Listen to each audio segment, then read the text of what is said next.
Hello प्यारे बच्चों, welcome to physics solution point. मेरे प्यारे बच्चों, आज की वीडियो में हम लोग टेस्ट नंबर 5 का सॉल्यूशन देखेंगे। होपफुली आप सभी लोगों ने पेपर को अच्छे से किया होगा और आपका रिजल्ट अच्छा आ रहा होगा। अगर कोई डाउट है किसी क्वेश्चन को लेके तो इसी डाउट को रिजॉल्व करने के लिए मैं ये वीडियो बनाने जा रहा हूँ। तो चलिए टाइम को बिना वेस्ट करते हुए हम लोग कंटिन्यू करते हैं बेटा। सबसे पहले स्टार्ट करेंगे क्वेश्चन नंबर 1 से।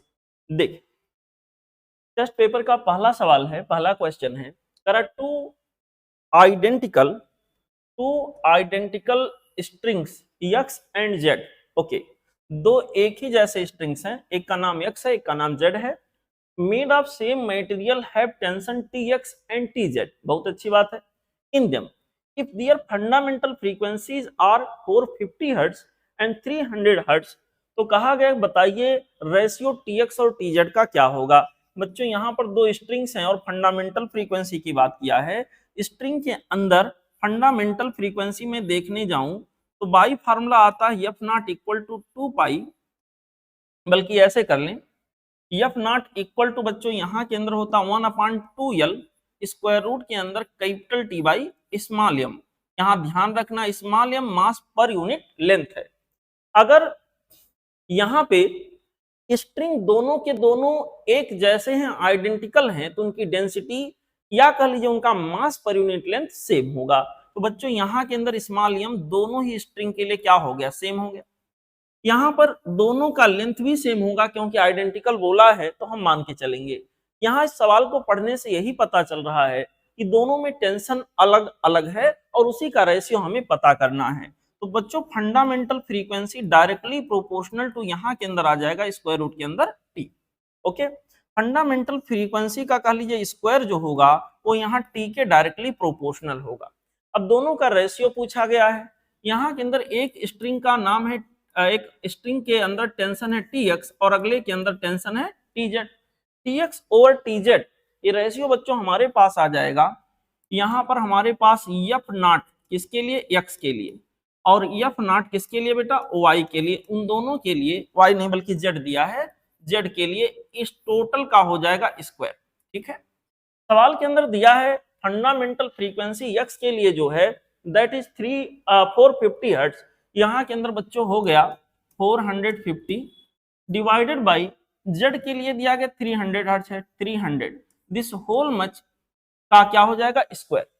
इसको हम लोग बच्चों सॉल्व करेंगे, एक जीरो यहाँ से कैंसिल कर लेते हैं, ये रेशियो हमारे पास। फिर बच्चों इसको 15 से कट कर देते हैं, 2 बार गया 3 बार गया, यहाँ के अंदर ये हो जाएगा 9/4। और 9/4 को हम लोग सॉल्व अगर करने जाएं तो यहाँ के अंदर मिलेगा 2.25। एक ऑप्शन भी हमें दिख रहा है, तो इसके लिए करेक्ट ऑप्शन हो गया option A. Option A would be the correct choice for this particular question. Now let's enjoy question number next 1।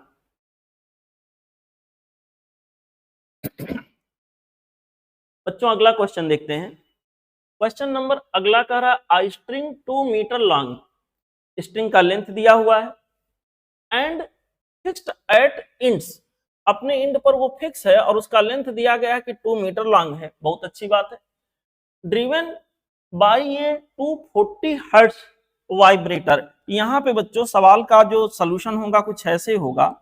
कोई स्ट्रिंग की बात किया है, ये स्ट्रिंग अपने दो इंड पर फिक्स है, यहाँ से फिक्स्ड है और यहाँ से फिक्स्ड है। ऑब्वियसली इनके बीच में स्टेशनरी वेव बनेगा और इसको ड्रिवन, इसको चलाया जा रहा है, इसको वाइब्रेट कराया गया एक वाइब्रेटर के हेल्प से।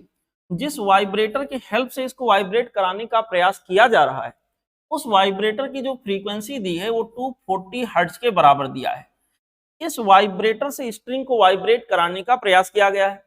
तो एक सिंपल सी बात है, जिस वाइब्रेटर का यूज करके स्ट्रिंग को वाइब्रेट कराया गया है सिमिलर उसी फ्रीक्वेंसी के बराबर फ्रीक्वेंसी का सिग्नल यहाँ से जनरेट होगा।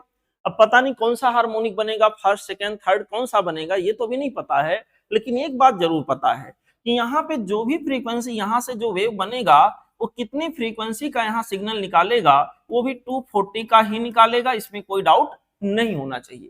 सवाल आगे बढ़े तो बोल रहा है string vibrates in third harmonic mode. अच्छा, अब जाके समझ में आया कि स्ट्रिंग थर्ड हार्मोनिक मोड में वाइब्रेट कर रहा है। अगर ये थर्ड हार्मोनिक मोड में बेटा वाइब्रेट किया होगा तो तो यहाँ इसका वाइब्रेट करने का तरीका कुछ ऐसे होगा, इसमें 3 लूप ऐसे बने होंगे, फर्स्ट हार्मोनिक में 1 लूप, सेकंड हार्मोनिक में 2 लूप, थर्ड हार्मोनिक में 3 लूप ऐसे बने होंगे। हमसे कहा गया कि बताइए speed of wave and fundamental frequency. Speed of wave इसके अंदर क्या होगा और फंडामेंटल फ्रीक्वेंसी।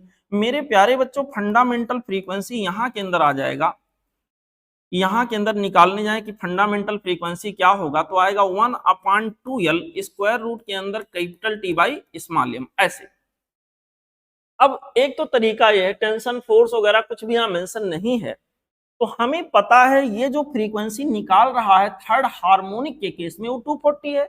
इसका मतलब यहाँ के अंदर 3 times of f not equal to 240 हो गया। 3 टाइम्स ऑफ एफ नॉट बच्चों यहाँ पर 240 के बराबर आ गया, तो एफ नॉट फंडामेंटल फ्रीक्वेंसी हो जाएगा 240/3, 240/3। और ये सॉल्व करने पर आ जाएगा 80 हर्ट्ज। यानी पहले क्वेश्चन का जवाब हमको मिल गया, यहाँ के अंदर फंडामेंटल फ्रीक्वेंसी कितना होगा बेटा 80 हर्ट्ज के बराबर होगा।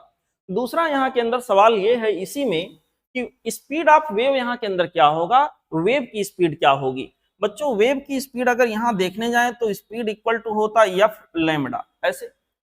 यहाँ के अंदर बच्चों जो वेव चल रहा है उसकी फ्रीक्वेंसी हमें साफ साफ दिख रहा है, उसकी फ्रीक्वेंसी इस पूरे वेव की जो फ्रीक्वेंसी वो 240 है इनटू लैम्डा। अब सवाल उठा यहाँ लैम्डा क्या होगा, यहाँ इसका लेंथ दिया बच्चों 2 मीटर, तो 2 मीटर यहाँ लेंथ है, इसका मतलब ये हुआ λ/2 λ/2 λ/2 3 λ/2, दो नोड के बीच का सेपरेशन λ/2 λ/2 λ/2।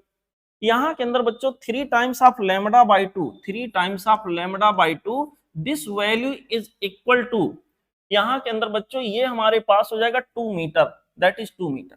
ठीक है, इसका मतलब यहां से हम सॉल्व करें तो लैम्डा यानी वेवलेंथ ऑफ वेव हो जाएगा 4/3 ऐसे आ गए दिस मच मीटर।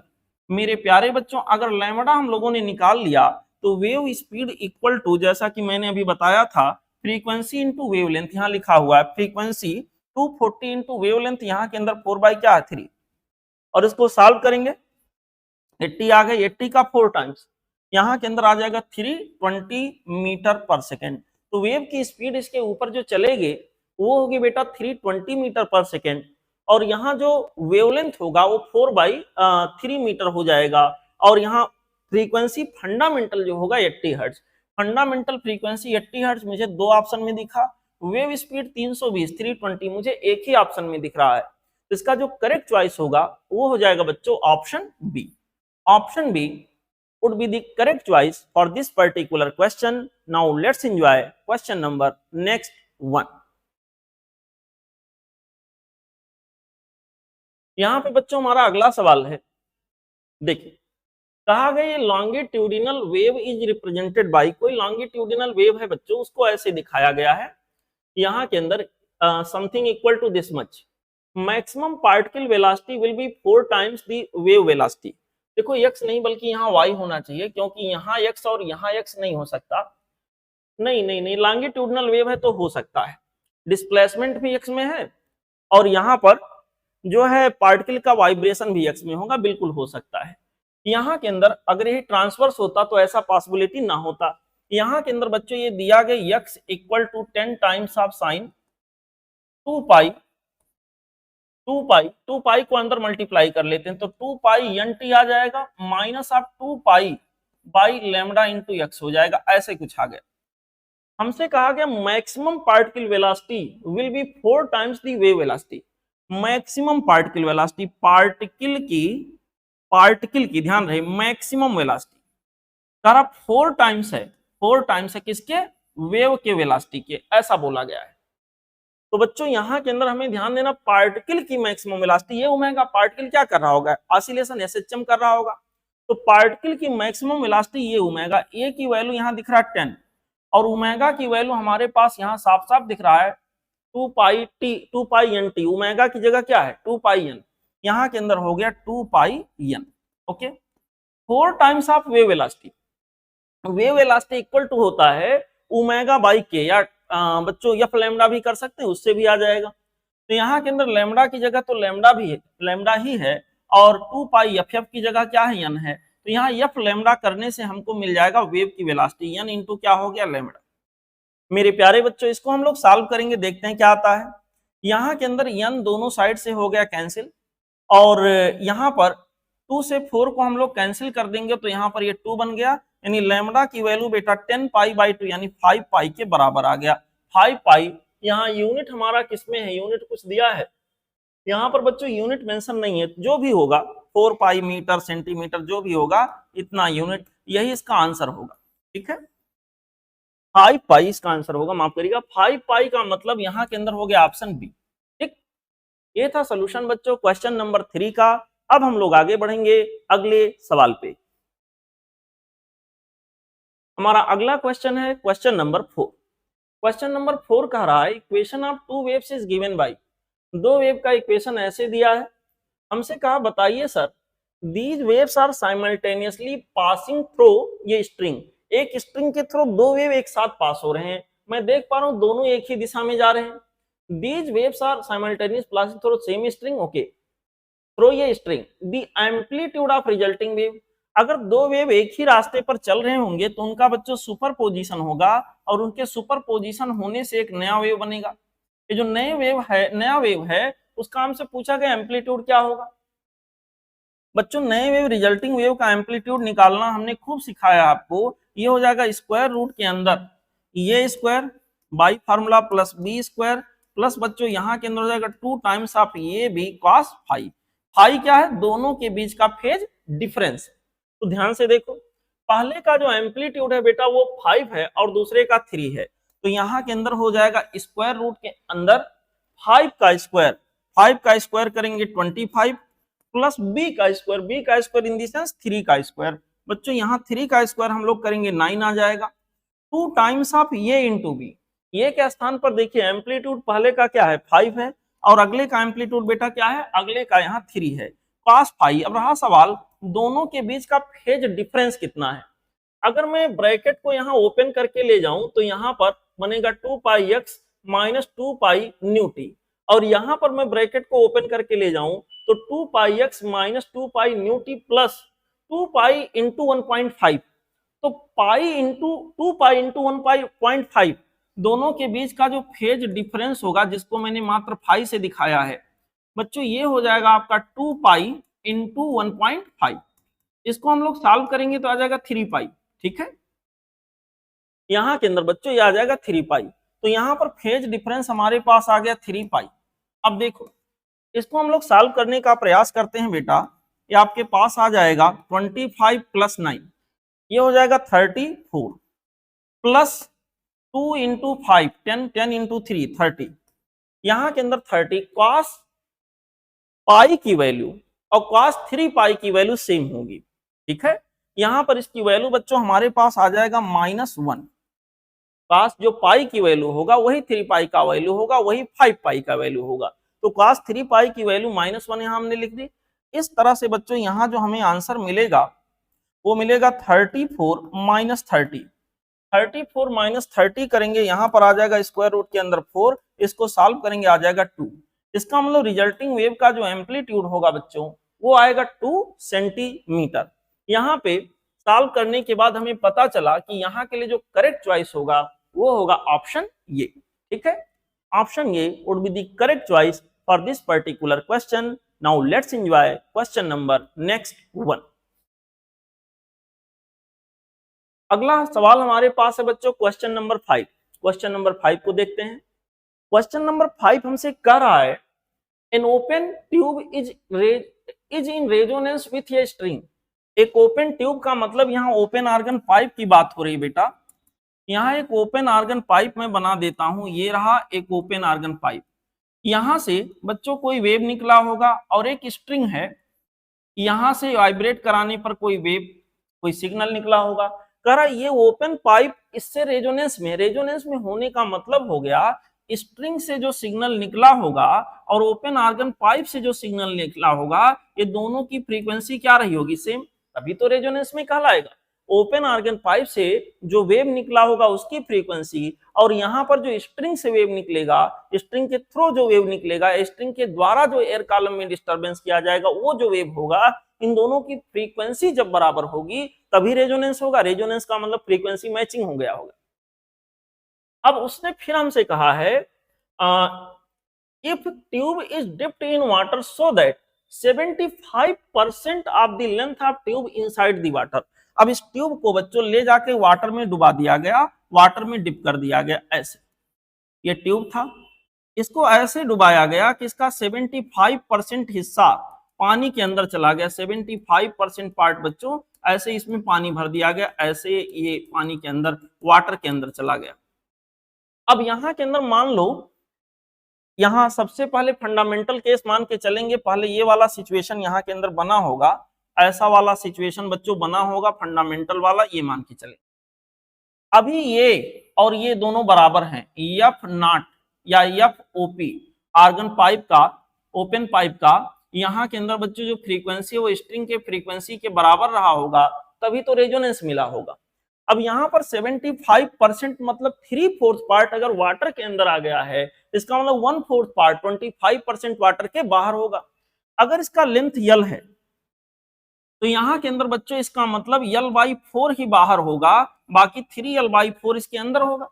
अब यहाँ अगर ये फंडामेंटल फ्रीक्वेंसी है तो पहले इसकी वैल्यू क्या रही होगी, ये रहेगी बच्चों 1 माफ करेगा, यहाँ के अंदर फंडामेंटल फ्रीक्वेंसी अगर है तो इसकी वैल्यू कुछ ऐसे रही होगी, यहाँ पर ये रहा होगा V/2L, क्योंकि ये ओपन आर्गन पाइप का केस है।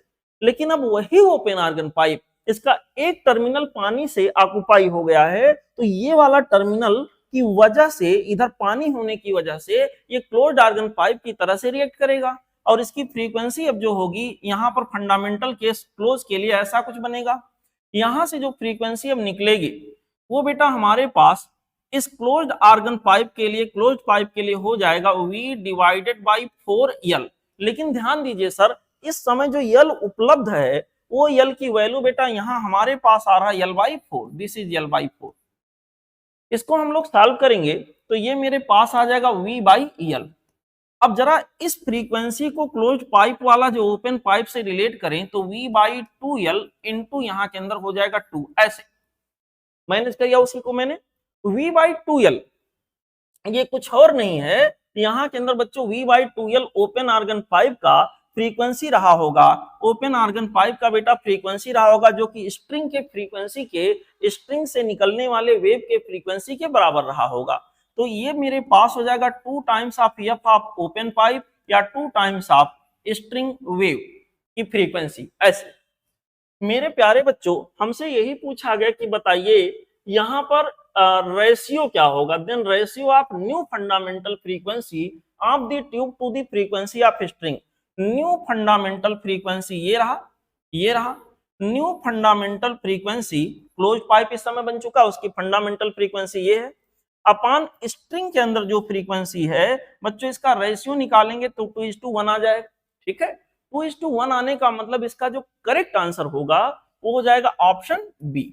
Option B would be the correct choice for this particular question. Now let's enjoy question number next one.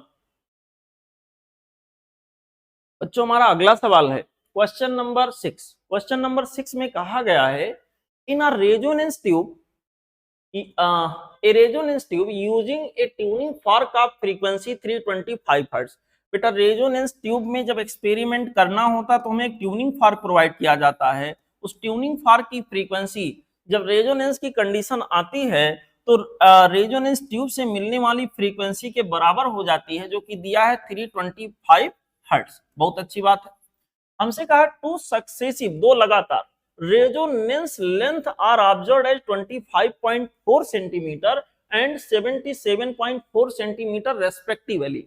हमसे कहा वेलोसिटी ऑफ साउंड, बिल्कुल फार्मूला बेस्ड सवाल है बच्चों। ऐसे केस में वेलोसिटी की वैल्यू याद करिए, अगर आपने पढ़ा है टॉपिक तो सीधे सीधे इक्वेशन है 2 टाइम्स ऑफ यहाँ हो जाएगा फ्रीक्वेंसी, ये हो जाएगा L2 माइनस L1। सिंपल सा कैलकुलेशन। यहाँ के अंदर इसको हम लोग सॉल्व करेंगे, ये हमारे पास आ जाएगा 2 इंटू एफ। एफ के जगह पर बच्चों इसको हम रखेंगे 325 और इनटू यहाँ के अंदर हो जाएगा L2 माइनस L1। L2 हमारा है 77.4 और यहाँ पर L1 है हमारे पास 25.4। बच्चों ये मत भूलिए सेंटीमीटर में दिया है और आंसर हमारा मीटर पर सेकंड में है, तो ये कुछ भी आएगा सेंटीमीटर में आएगा। इस टोटल को हमें मीटर में बदलना हो तो 10 की पावर -2 से मल्टीप्लाई कर देंगे, ठीक है। इसको हम लोग सॉल्व करेंगे, इतना सॉल्व करेंगे 650 आ जाएगा, और इसको सॉल्व करेंगे बच्चों 77.4 माइनस 25.4, तो मेरे ख्याल से ये आ जाएगा आपका 52, ठीक है 52। ओके यस, यहाँ पर इंटू 10 की पावर -2, 10 की पावर -2। ये पूरा सॉल्व करके आप लोग रिजल्ट निकाल के देखिएगा बेटा, इसका आंसर आएगा 338 मीटर पर सेकेंड। तो ये पूरा आप कर लीजिएगा, गुणा भाग जो है यहाँ के लिए करेक्ट चॉइस होगा 338 मीटर पर सेकेंड, ठीक। ये था सॉल्यूशन बच्चों क्वेश्चन नंबर 6 का। अब हम लोग आगे बढ़ेंगे अगले क्वेश्चन पे। देखिए अगला सवाल हमारा बच्चों क्वेश्चन नंबर 7। क्वेश्चन नंबर 7 हमसे कह रहा है the temperature at which the speed in air becomes double of its value at 27 degree C। Speed sound का बच्चों यहाँ किसी गैसियस मीडियम में बाई फार्मूला होता gamma RT by am not, ऐसा कुछ, ठीक है। अब अगर एयर का टेम्परेचर बदला जाए तो यहाँ वेलोसिटी बढ़ेगी। कह रहा 27, पहला टेम्परेचर 27 डिग्री सेल्सियस दिया है, यानी ये हो जाएगा 27 प्लस 2 73, यानी 300 केल्विन। इस समय साउंड की स्पीड चलो कुछ रही होगी, हमें कह रहा है कि स्पीड को डबल करना। बेटा सारी बातें बाकी कांस्टेंट हैं वैसे बनी हुई हैं, तो velocity directly proportional to square root के अंदर एब्सोल्यूट टेम्परेचर। अगर हमें वेलोसिटी डबल करनी है, वेलोसिटी को हमें डबल करना है, v की बजाय 2v करना, साउंड की वेलोसिटी डबल करनी है, तो हमें टेम्परेचर को 4 टाइम्स करना पड़ेगा। मतलब टेम्परेचर अगर हमें अभी 300 के था, तो अब बेटा इसका डबल, इसका 4 गुना 4 टाइम्स। 4 टाइम्स का मतलब ये हो जाएगा 1200 के, ठीक है। लेकिन केल्विन में हमको आंसर नहीं दिया है, हमको आंसर उन्होंने डिग्री सी में दिया है। तो फाइनल टेम्परेचर जो होगा अगर डिग्री सी में देखें क्या होगा, तो वो हो जाएगा जितना भी आया 1200 माइनस 273, इसको कर लेंगे। हमें केल्विन को डिग्री सेल्सियस में बदलना था, 273 को मैंने माइनस कर दिया। माइनस करने के बाद आप इसको सॉल्व करोगे तो आपको आंसर मिलेगा बच्चों 927 डिग्री सी। यहाँ पर यही इसका आंसर होगा, और इस तरह से करेक्ट चॉइस जो इस पर्टिकुलर सवाल के लिए होगा वो होगा बच्चों option B. Option B would be the correct choice for this particular question. Now let's enjoy question number next 1। देखें अगला क्वेश्चन है बच्चों क्वेश्चन नंबर 8। क्वेश्चन नंबर 8 कह रहा है simple harmonic progressive wave is represented by y equal to 8 sin 2 pi 0.1x minus half 2t। यहाँ के अंदर किसी वेव का बच्चों यहाँ इक्वेशन उन्होंने दे दिया है। इक्वेशन ऐसे दिया y equal to 8 times of sine 2 pi को अंदर कर देते हैं, तो यहाँ पर 2 पाई इंटू 0.1, यहाँ पर आ जाएगा 0.2 पाई इंटू एक्स माइनस, बच्चों यहाँ के अंदर आ जाएगा 2 पाई को अंदर करेंगे तो अंदर 2t बैठा हुआ है, यहाँ के अंदर आ जाएगा 4 पाई t, यहाँ के अंदर आ जाएगा 4 पाई t, ऐसे 4 पाई ts, यहाँ के अंदर ऐसा कुछ इक्वेशन बन के आएगा। अब आप लोग देखो, हमसे कह रहा है कि बताइए at any instant phase difference between two particles separated by this much। एक तरह से दो पॉइंट के बीच में बच्चों सेपरेशन उन्होंने दिया है, डेल्टा एक्स हमको दिया है, पाथ डिफरेंस दिया है, और हमसे कहा उनके बीच फेज डिफरेंस क्या होगा। पाथ डिफरेंस के हेल्प से फेज डिफरेंस, तो फेज डिफरेंस इक्वल टू बच्चों होता है 2 पाई बाई लेमडा इंटू यहाँ के अंदर होता है path difference that is delta x. 2 pi by lambda, यहाँ के अंदर बच्चों लेमडा की वैल्यू यहाँ के अंदर छुपा हुआ है। देखो ये क्या है, के इक्वल टू होता है 2 पाई बाई लेमडा, जो कि हमारे पास है 0.2 पाई, ठीक है 0.2 पाई। यहां से इसको हम लोग सॉल्व करेंगे बेटा, पाई दोनों साइड से कैंसिल हो जाएगा और लैम्डा की वैल्यू निकालेंगे 2/0.2, यानी लैम्डा की वैल्यू क्या आ गया 10। यहाँ पर लैम्डा की वैल्यू 10 सेंटीमीटर, मीटर जो भी यूनिट होगा बच्चों वही यहाँ के अंदर रखा जाएगा। यूनिट सेंटीमीटर में यहाँ मेंशन है, चलो वही मान लेते हैं, सेंटीमीटर में रहा। अगर यहाँ के अंदर हम इसको रखेंगे 2π/λ। अच्छा एक बात और, इसको सॉल्व करने की जरूरत ही क्या थी, यहाँ हमें 2π/λ ही चाहिए था, और 2π/λ मतलब k, तो k तो हमें यहाँ डायरेक्ट दिया है, तो कर दिया तो अच्छी बात है, नहीं किया होता तो भी यहाँ k की वैल्यू हमें डायरेक्ट दी है।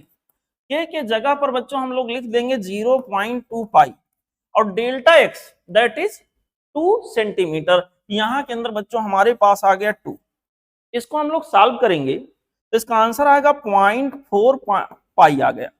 और यहाँ पर पाई देखिए डिग्री में आंसर दिया, रेडियन में नहीं दिया। ये जो आया हमारा ये रेडियन में है, डिग्री में बना के देखते हैं। इसको डिग्री में बनाएंगे, डेल्टा फाई इक्वल टू आ जाएगा 0.4 इंटू 180, पाई के जगह 180 डिग्री रख दो, ठीक है, सॉल्व कर लो। यहाँ के अंदर बच्चों ये हो जाएगा 18 इंटू 4, एक जीरो हट जाएगा तो आ गया 72 डिग्री। तो इस पर्टिकुलर क्वेश्चन का जो करेक्ट आंसर होगा, करेक्ट चॉइस होगा, वो इस तरह से हो जाएगा option D. Option D would be the correct choice for this particular question. Now let's enjoy question number next 1।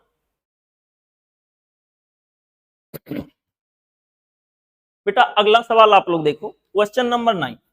Question number 9 हमसे कह रहा है अंडर ये वायर अंडर टेंशन, फिर से पढ़ लेते हैं, ये wire under tension vibrate with ये फंडामेंटल फ्रीक्वेंसी ऑफ 600 हर्ट्ज। कोई वायर है उसके अंदर टेंसाइल स्टेट में रहा होगा, टेंशन है, वो 600 हर्ट्ज से वाइब्रेट कर रहा है। If length of the wire is doubled, the radius is halved, the wire is made to vibrate under 1/9 of the tension. तो यहाँ के अंदर हमसे कहा गया है फंडामेंटल फ्रीक्वेंसी अब क्या होगा।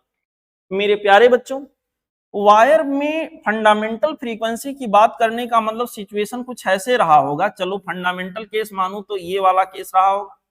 यहां से जो फ्रीक्वेंसी निकल के आई होगी वो बाई फार्मूला रहा होगा 1/2L स्क्वायर रूट के अंदर T by small m. Small m बच्चों मास पर यूनिट लेंथ है। अब उन्होंने क्या क्या बदलने की बात कही है, शुरुआत में फंडामेंटल फ्रीक्वेंसी हमको दिया 600 हर्ट्ज है, फिर उन्होंने बोला है length of the wire is doubled, length double कर दिया गया, अच्छी बात है। रेडियस इज हार्ड, रेडियस को आधा कर दिया गया, तो रेडियस का भी जिक्र यहाँ पर हुआ है। वायर है, वायर के रेडियस का भी जिक्र यहाँ के अंदर हुआ है मेरे प्यारे बच्चों। और एक चीज और, टेंशन को भी बदलने की बात कही गई है, लेंथ भी बदल रहा है, रेडियस भी बदल रहा है, टेंशन भी बदल रहा है, तो नया वाला फंडामेंटल फ्रीक्वेंसी क्या होगा ये हमसे पूछा गया है। तो देखो ये फंडामेंटल फ्रीक्वेंसी जो होगा बेटा 1/2 टाइम्स ऑफ L। चलो अभी बदलेंगे, पहले इसका एक इक्वेशन बनाते हैं जिसमें तीनों बातें दिखें। मुझे L और T तो दिख रहा, मुझे रेडियस नहीं दिख रहा है।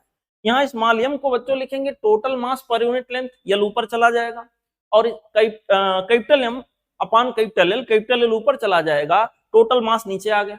मास को लिखेंगे डेंसिटी इनटू वॉल्यूम, डेंसिटी को लिखेंगे डेंसिटी को तो रो ही लिखेंगे, डी या रो जो भी लिखना हो। बच्चों यहाँ पर वॉल्यूम को लिखेंगे पाई आर स्क्वायर इंटू एल, तो एल एल कैंसिल हो जाएगा।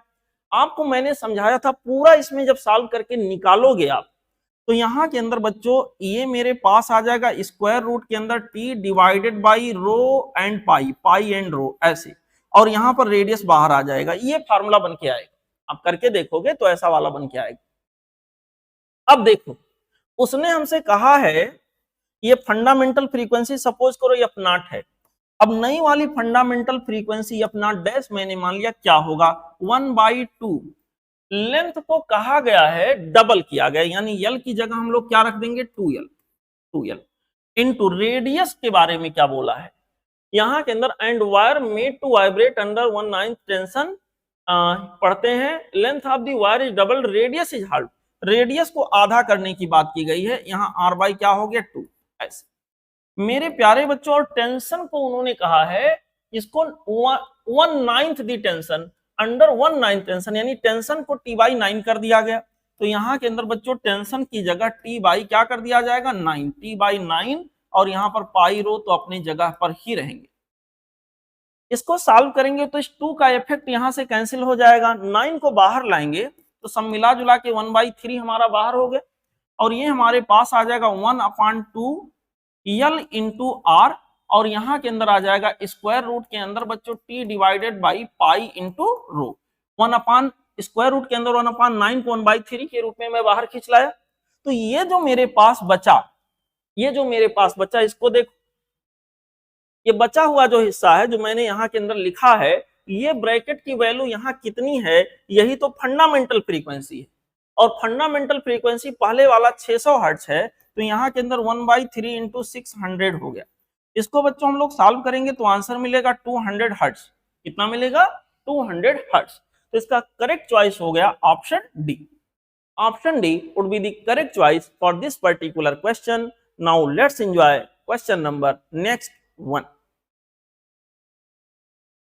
देखो बच्चों, अगला सवाल हमारे पास ये रहा, वो कह रहा एट ये सर्टेन इंस्टेंट, किसी क्षण ऐसा हुआ, stationary transverse wave is found to have maximum kinetic energy, the appearance of the string at that instant. मेरे प्यारे बच्चों, यहां पर जब स्टेशनरी वेव, सपोज करिए ऐसे कोई एक एग्जांपल ले लेते हैं, ये स्टेशनरी वेव है, ऐसे लूप बना हुआ दिखाई दे रहा है। यहां के अंदर जब मैक्सिमम काइनेटिक एनर्जी वाली कंडीशन होगी, यहां आपको पता है सारे पार्टिकल दो नोड के बीच में कहीं भी देखें तो जितने पार्टिकल हैं सब एसएचएम कर रहे हैं। यहां के अंदर बच्चों मैक्सिमम काइनेटिक एनर्जी तब होगी जब सारे पार्टिकल अपने मीन पोजीशन को क्रॉस करके ऐसे निकल रहे हो। यहां पर बच्चों, यहां पर मीन पोजीशन को क्रॉस करके यूं निकल रहे हो, तो मैक्सिमम काइनेटिक एनर्जी का कंडीशन तब बनेगा जब सारे पार्टिकल्स मीन पोजीशन को क्रॉस करके यहां कोई इधर जा रहा होगा तो अगले लूप में इधर जा रहे होंगे, लेकिन होंगे सब मीन पोजीशन पर। ठीक है, तो इस समय उस वेव में सारे पार्टिकल मीन पोजीशन पर ही होंगे।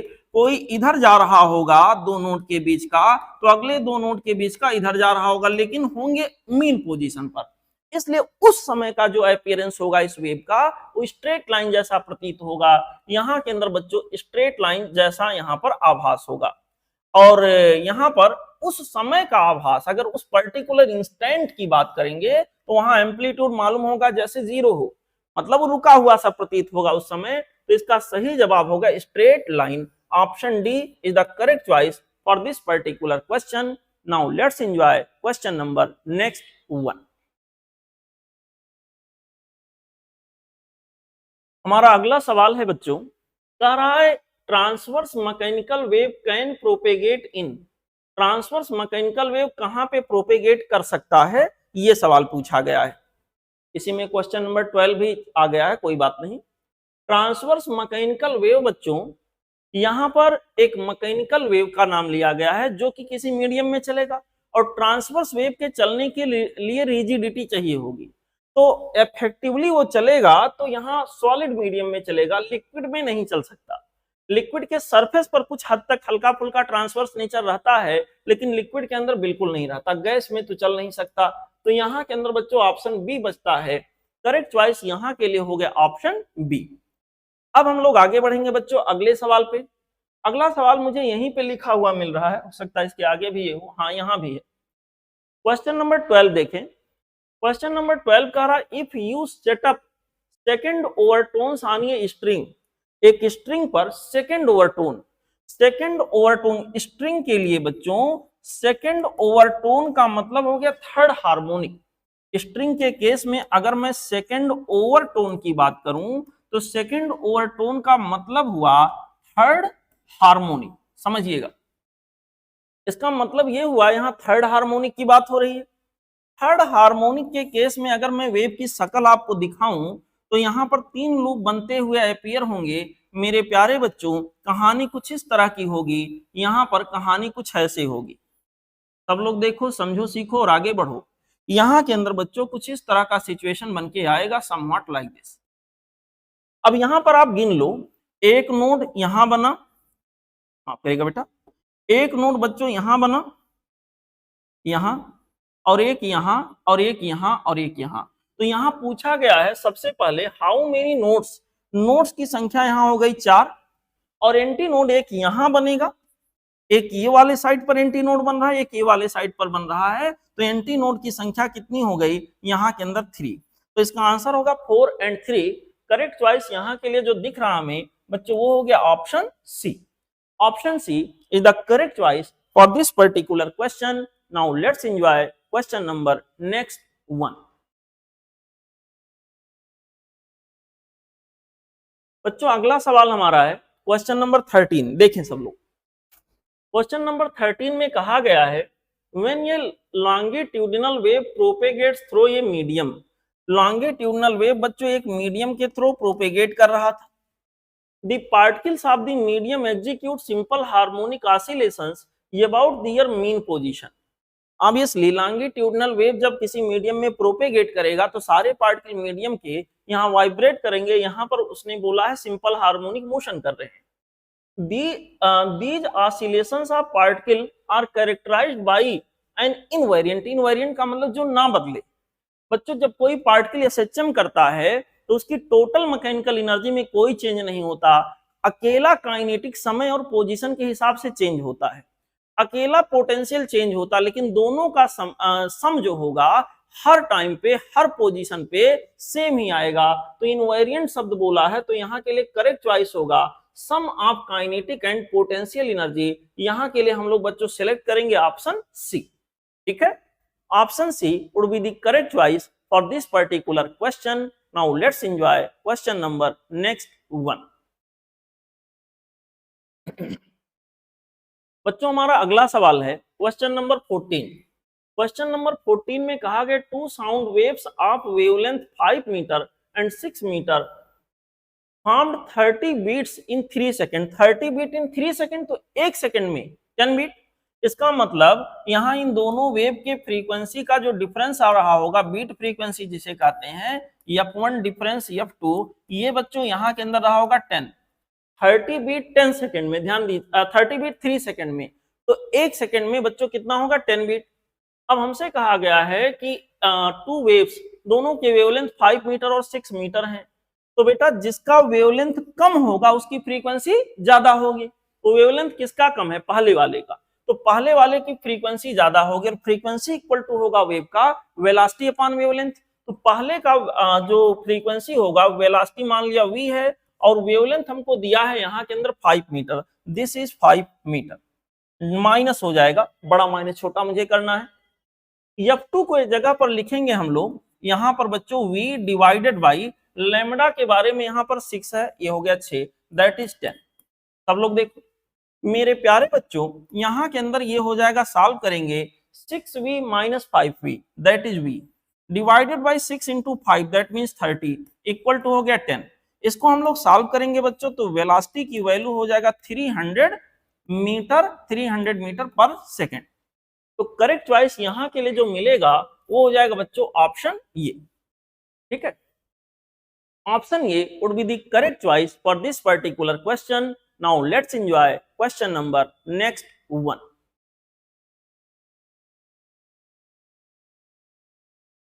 क्वेश्चन नंबर 15 देखें। क्वेश्चन नंबर 15 में कहा गया what is the phase difference between two successive crest of A wave. बहुत सिंपल सा सवाल, ये तो कोई भी जवाब दे सकता है। यहाँ दो लगातार क्रेस्ट अगर ले लिए जाएं तो उनके बीच में फेज का डिफरेंस कितना होगा? दो लगातार क्रेस्ट मतलब एक साइकिल पूरा हुआ है और इनके बीच में ऐसे कॉन्सेप्चुअली कह देंगे सेम फेज में होंगे, ये बात भी सही है, लेकिन न्यूमेरिकली इसको ऐसे बोलेंगे कि भैया एक साइकिल पूरा हुआ है तो इनके बीच एक साइकिल के बराबर फेज डिफरेंस होगा। एक साइकिल का मतलब 2 पाई रेडियन। ठीक है, तो यहाँ के लिए जो करेक्ट चॉइस हो गया वो हो गया ऑप्शन सी। ठीक है, option C would be the correct choice for this particular question. Now let's enjoy question number next 1.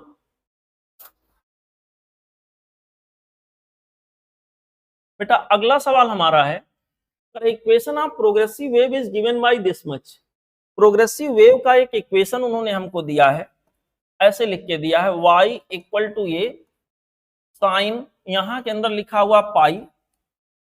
अब एक काम कर सकते हैं, पाई को अंदर भेज दें तो यहां के अंदर आ जाएगा pi by 2 into t minus pi by 4 into x, ऐसे where t is in second and x is in meter. चलो सब कुछ एसआई सिस्टम में है, कोई टेंशन वाली बात नहीं है।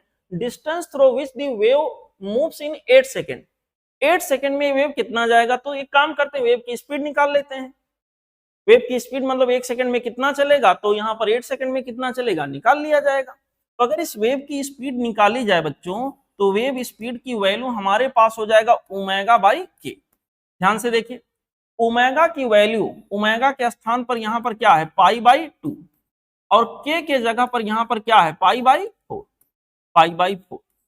इसको बच्चों हम लोग सॉल्व करेंगे तो इसका आंसर मेरे पास मेरे ख्याल से आ जाएगा 2। ठीक है, यानी 2 मीटर पर सेकंड से वेव यहां मोशन कर रहा होगा, बहुत स्लो चल रहा है, वेव के हिसाब से स्लो माना जाएगा। मेरे प्यारे बच्चों कितना डिस्टेंस कवर करेगा कितने सेकंड में, 8 सेकंड में। तो डिस्टेंस इक्वल टू सिंपली हम लोग करेंगे स्पीड इनटू टाइम। स्पीड हमने निकाला 2 और टाइम को दिया है 8, तो कितना मीटर चलेगा 16 मीटर। करेक्ट चॉइस यहां के लिए आ गया बच्चों ऑप्शन बी। ठीक, this is the solution for the question number 16. Now let's enjoy question number next one. बच्चों क्वेश्चन नंबर अगला हमारा है 17। देखें क्या कह रहा है। क्वेश्चन नंबर 17 में हमसे उन्होंने कहा है an unknown frequency x produces 8 beat per second with frequency of 250 hertz। यहां पर बच्चों अननोन फ्रीक्वेंसी 250 हर्ट्ज के फ्रीक्वेंसी के साथ जब सुपरपोज कर रहा है तो 8 बीट पर सेकंड सुनाई पड़ रहा है। फिर कह रहा है and 12 beat with frequency 270 hertz. तो सिंपल सा कैलकुलेशन इसका होगा, बीट फ्रीक्वेंसी पहले केस में जो हमारे पास है वो दिया गया है कितना 8।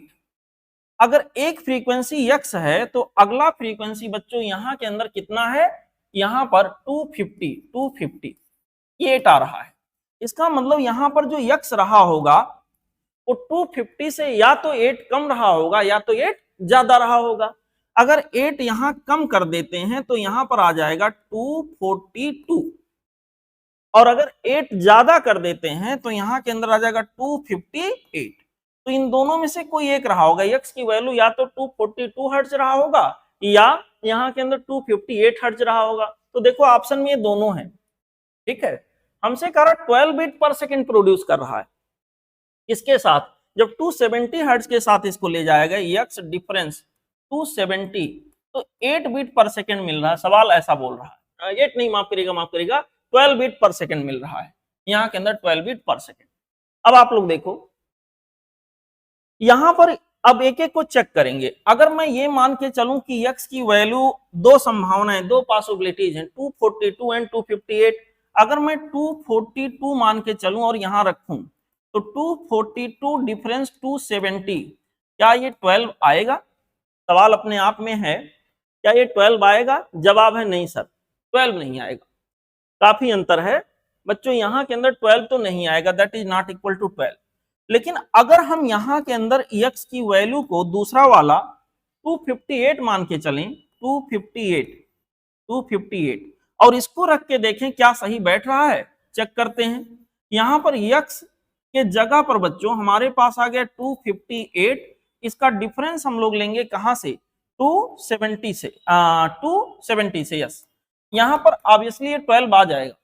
तो यहां पर 258 एक ऐसा चॉइस है जिसमें दोनों ही कंडीशन सेटिस्फाई हो रहे हैं, पहला भी दूसरा भी। तो यहाँ के लिए जो करेक्ट चॉइस हमारा होगा 258 वाला, यानी कि ऑप्शन ए को हम यहाँ करेक्ट ऑप्शन मानेंगे। ठीक है बच्चों, x की वैल्यू पूछा है, यहाँ के लिए करेक्ट चॉइस हमारे पास हो गया बच्चों ऑप्शन ए। ठीक, अब हम लोग आगे बढ़ेंगे बच्चों अगले क्वेश्चन पे। हमारा अगला सवाल, अगला क्वेश्चन है क्वेश्चन नंबर 18।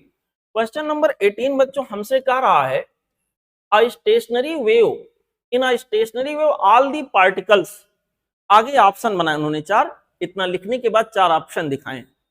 करें on either side of node vibrate in same phase. नहीं सर, अगर स्टेशनरी वेव की बात की जाए तो ऐसे लूप बनते हैं इसके अंदर, इसमें दोनों नोड के आइदर साइड मतलब इधर उधर दोनों ओर, इधर के पार्टिकल सेम फेज में ऐसे एक लूप के अंदर होंगे, इधर के पार्टिकल यहाँ के रेस्पेक्ट में अपोजिट फेज में होंगे, तो कह रहा नोड के इधर उधर सेम फेज में होंगे, नहीं सर गलत, पहला गया। दूसरा कह रहा है the region between the two nodes vibrate in the same phase, region between two nodes, दो नोड के बीच का जो रीजन है उसमें सेम फेज में वाइब्रेट कर रहे हैं, ये बात सही है, यहाँ के लिए बी वाला सही हो गया। सी में कह रहा है in the region between two anti nodes, नहीं सर टू एंटी नोड के बीच में कुछ इधर जा रहे होंगे तो उसी समय पे कुछ इधर जा रहे होंगे, अपोजिट फेज में हो जाएंगे, सेम फेज में नहीं होंगे। आप दी मीडियम वाइब्रेट कह रहा पूरे मीडियम में सेम फेज में होंगे, तो ये तो बहुत बड़ी गलती है। यहाँ के लिए करेक्ट चॉइस हमारे पास आ गया बच्चों ऑप्शन बी, ठीक है।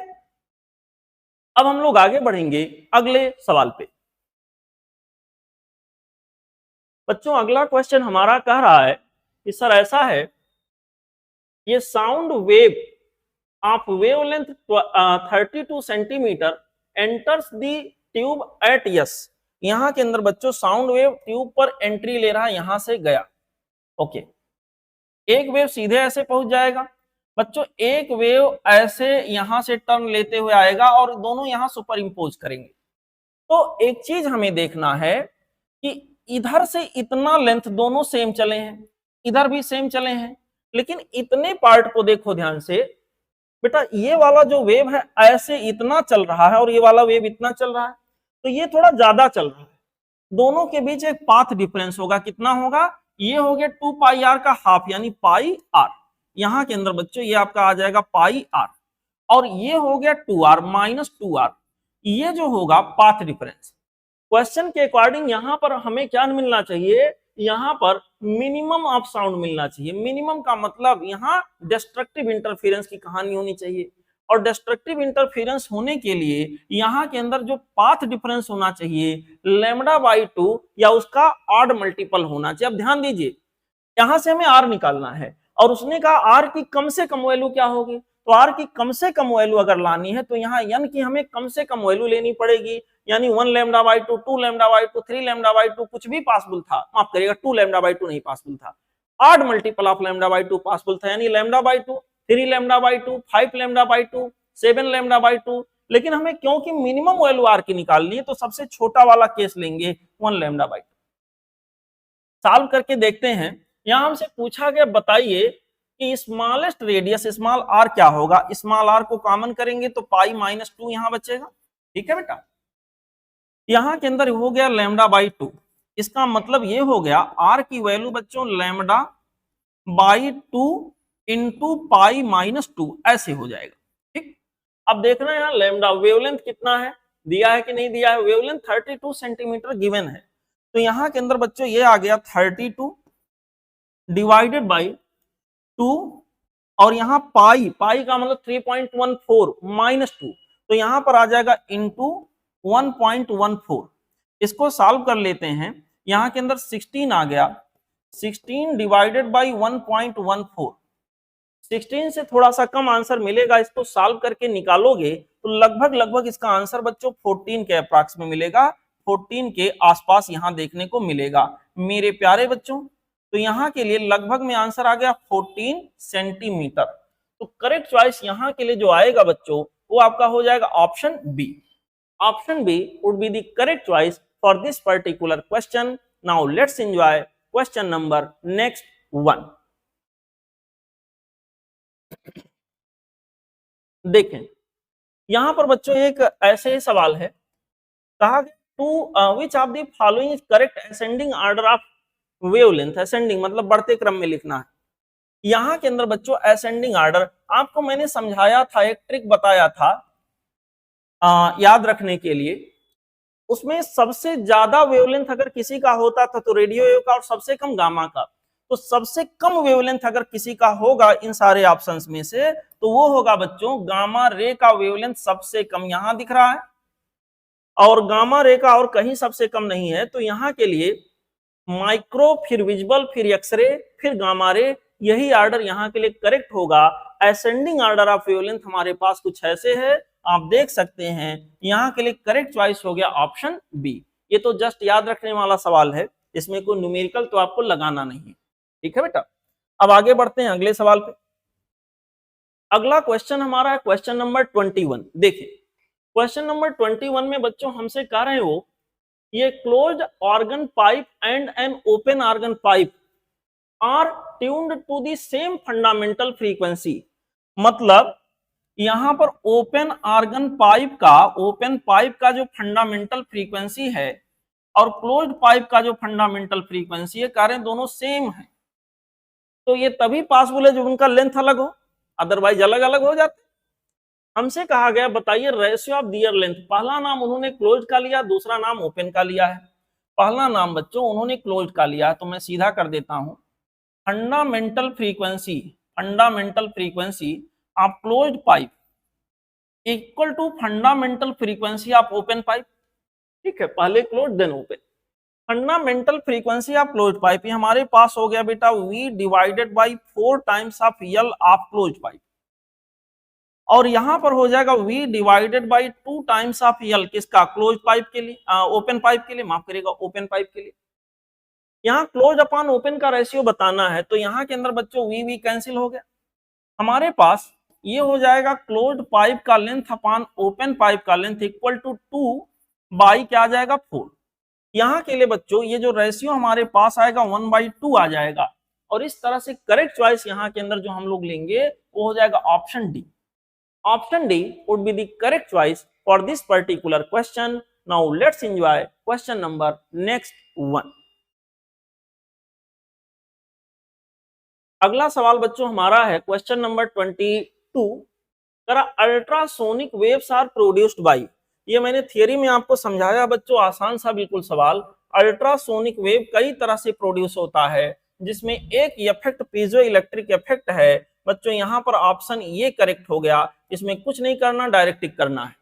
प्रेशर के प्रभाव से ऐसा कुछ होता है, अल्ट्रासोनिक वेव प्रोड्यूस होता है, पीजो इलेक्ट्रिक इफेक्ट कहते हैं इसको। बच्चों यहाँ के लिए ऑप्शन ये करेक्ट हो गया। अब हम लोग आगे बढ़ेंगे बेटा अगले सवाल पे। क्वेश्चन नंबर 23 देखें।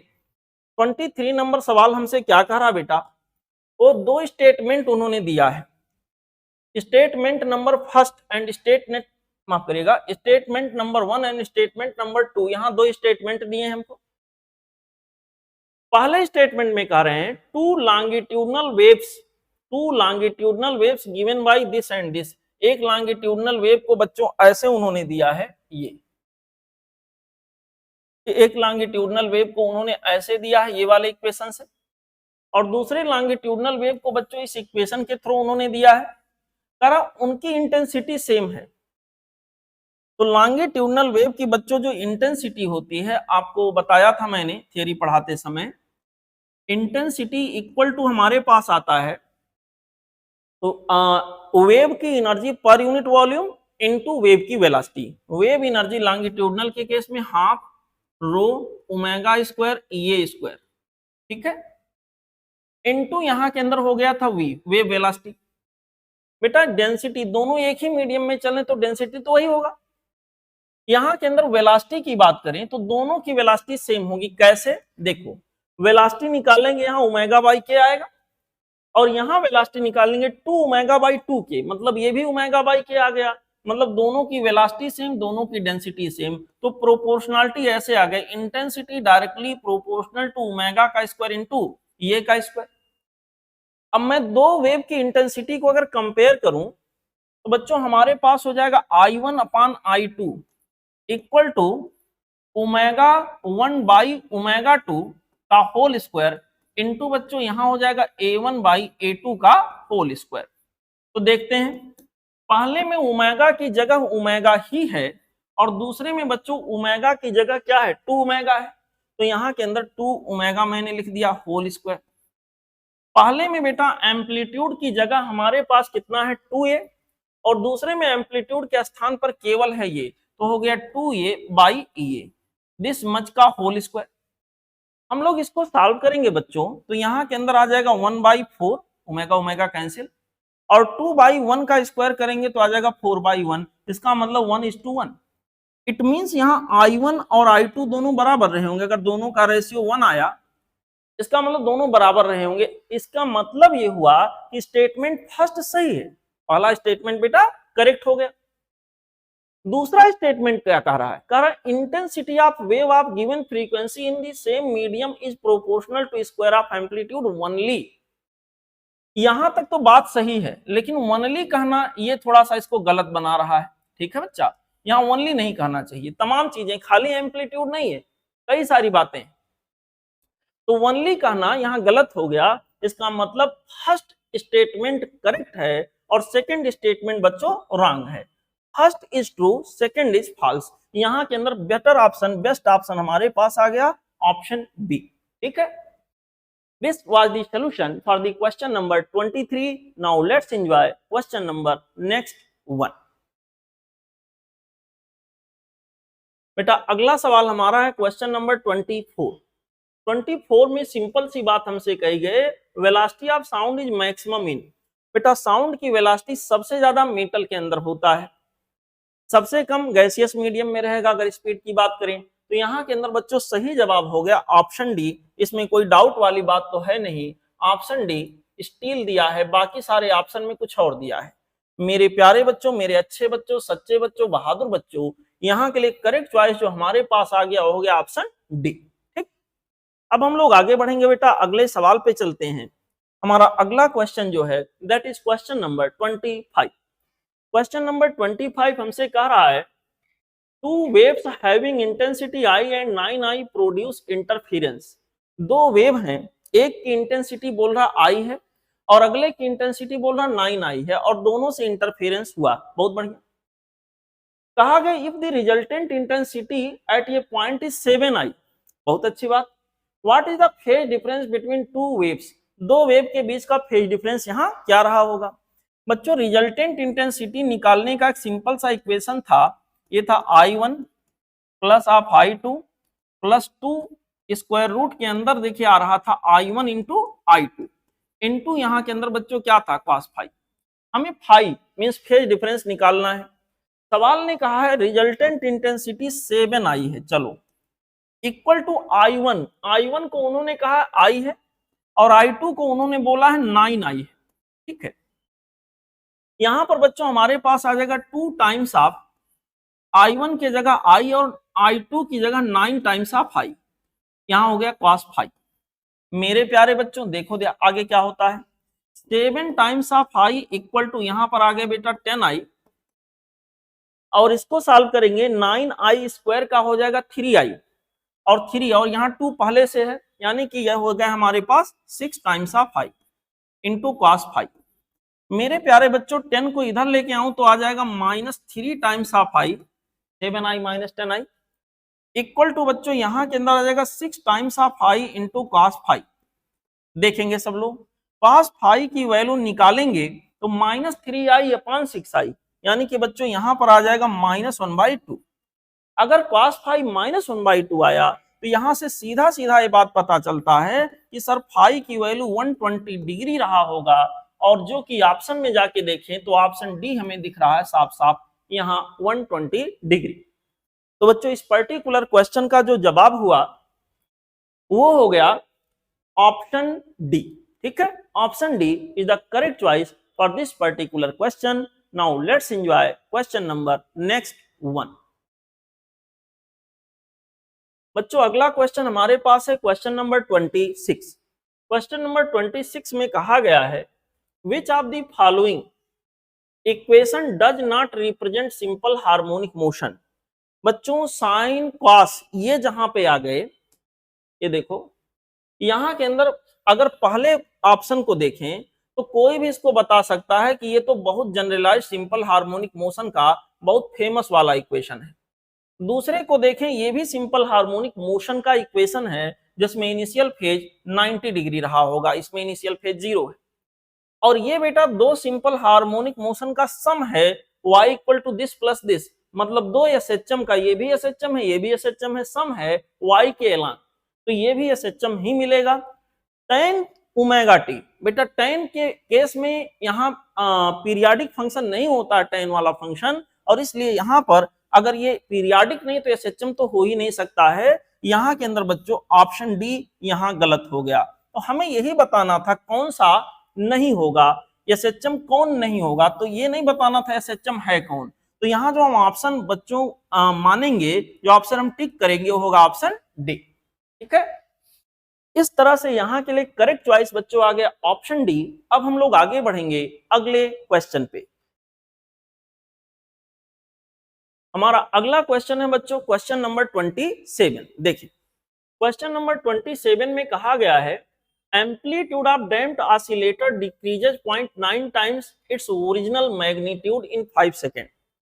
एम्पलीट्यूड 0.9 टाइम्स हो जाता है ओरिजिनल का कितने समय में? 5 सेकेंड में।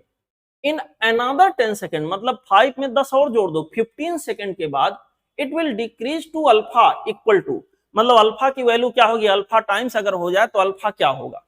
यहां के अंदर बच्चों देखें सब लोग, डैम्प्ड ऑसिलेशन के केस में बेटा एम्पलीट्यूड को हम लोग ऐसे लिखते थे, amplitude equal to a naught e की power minus b by 2m into t. याद करिए पहले केस में उन्होंने दिया है कि एम्पलीट्यूड 0.9 टाइम्स हो गया, यानी कि एम्पलीट्यूड के केस में हम लिखेंगे 0.9 टाइम्स ऑफ ये नॉट मैक्सिमम का कितना हो गया? 0.9 टाइम्स। कितने समय में ये हुआ है? ये हुआ है यहां के अंदर बच्चों कितने समय में? 5 सेकंड में। यहां 5 लिख दिया। इसको अगर कट करेंगे तो ये मेरे पास आएगा 0.9 इक्वल टू ई की power minus b by 2m into यहां के अंदर हो जाएगा 5। ऐसे आ गया। अच्छा, इस इक्वेशन को यहां रोक लेते हैं, अभी ये हमारे काम आएगा थोड़ी देर में। फिर अगला हमसे कह रहा है कि भैया ये बताइए अगर 10 और सेकंड दिए जाएं, 10 और, 5 तो था, 10 और 15 सेकंड में। अब ये हमने निकाला at t equal to 5 second, ये वाले मोमेंट पे कितना होगा? अब मैं निकालूंगा एट t इक्वल टू कितना सेकंड? 15 सेकंड, ये वाले मोमेंट पे क्या होगा? बच्चों यहां के अंदर हम लोग सॉल्व करेंगे तो ऐसे आएगा, ये equal to a naught e की power minus b by 2m into t, t के जगह पर 15। मेरे प्यारे बच्चों ये इक्वल टू होगा ये नॉट ई की पावर, यहां पर बच्चों हमारे पास होगा माइनस बी बाई 2m। 15 को बेटा मैं लिख देता हूं 5 इंटू 3, तो 5 को यहां रोक लेता हूं और 3 को इसके पावर पे ले जाके लगाता हूं। देखिए 3 यहां आएगा, वही चीज बन जाएगा। अब मेन काम ये मैंने क्यों किया? क्योंकि इतने पार्ट की वैल्यू हमें पता है। इतने पार्ट की वैल्यू कितनी है? 0.9। यहां देखें तो 0.9 यहां के स्थान पर मुझे क्या रख देना है? ये इक्वल टू हो गया ये नॉट, और यहां पर आ जाएगा 0.9 का क्यूब। 0.9 का क्यूब करके देखिए 0.81 इंटू 0.9, इसको सॉल्व करेंगे बच्चों आपको जवाब मिलेगा ये नॉट इंटू 0.729। तो यहां के अंदर यही पूछा कितना गुना हो जाएगा? अगर अल्फा टाइम्स हो जाता तो अल्फा क्या होगा? आंसर आएगा 0.729। 0.729 बच्चों इसका करेक्ट चॉइस होगा, इसलिए यहां पर हम लोग टिक करेंगे ऑप्शन सी को।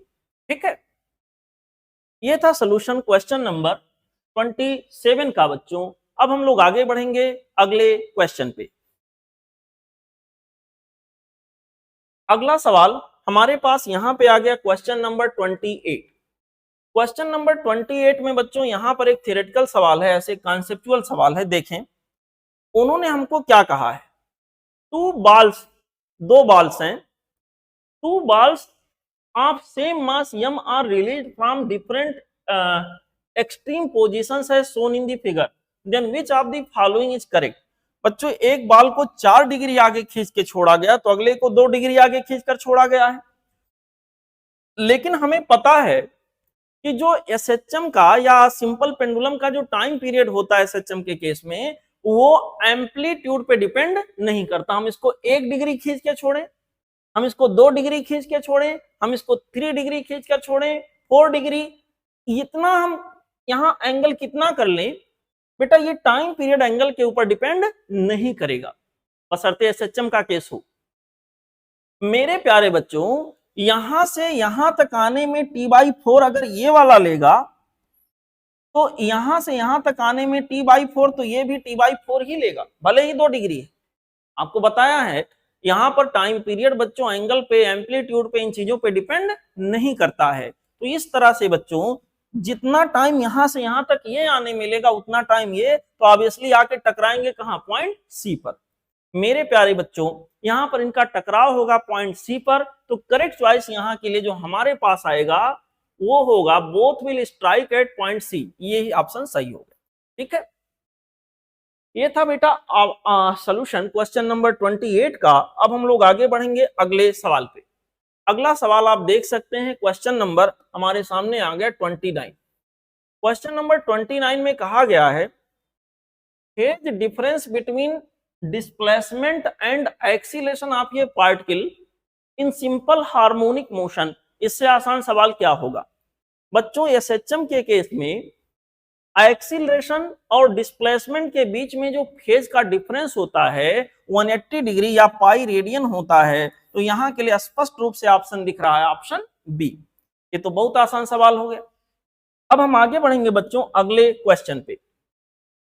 अगला सवाल हमसे यहां पर ये भी थियोरेटिकल सवाल है, कॉन्सेप्चुअल सवाल है। देखिए हमसे कहा गया कि सर ऐसा है displacement versus time curve of ये particle executing simple harmonic motion is shown in the figure. बहुत बढ़िया, ये कर्व दिखाया गया है। मेरे प्यारे बच्चों सब लोग देखो, उसने हमसे कहा है चार पहले स्टेटमेंट बनाए, first second third fourth, then option बनाए। पहले में करा phase of the oscillator is same at t equal to 0 and t equal to 2 second. t equal to 0 पर देखिए पोजीशन पार्टिकल मैक्सिमम पर है, एकदम से पॉजिटिव पीक पर है, और t इक्वल टू 2 सेकंड पर यहाँ पे पार्टिकल निगेटिव पीक पे है। तो ये दोनों पॉइंट अपोजिट फेज में हुए, सेम फेज में नहीं हुए, तो ये तो गया। सेकंड में कहा गया phase of oscillator is same है t equal to 2 second and t equal to 6 second. t equal to 2 second पर निगेटिव पीक पर है और t इक्वल टू 6 सेकंड पर भी निगेटिव पीक पर है, तो बच्चों ये दोनों सेम फेज में हुए। तो इसका मतलब बी सेकंड स्टेटमेंट सही बोल रहा है।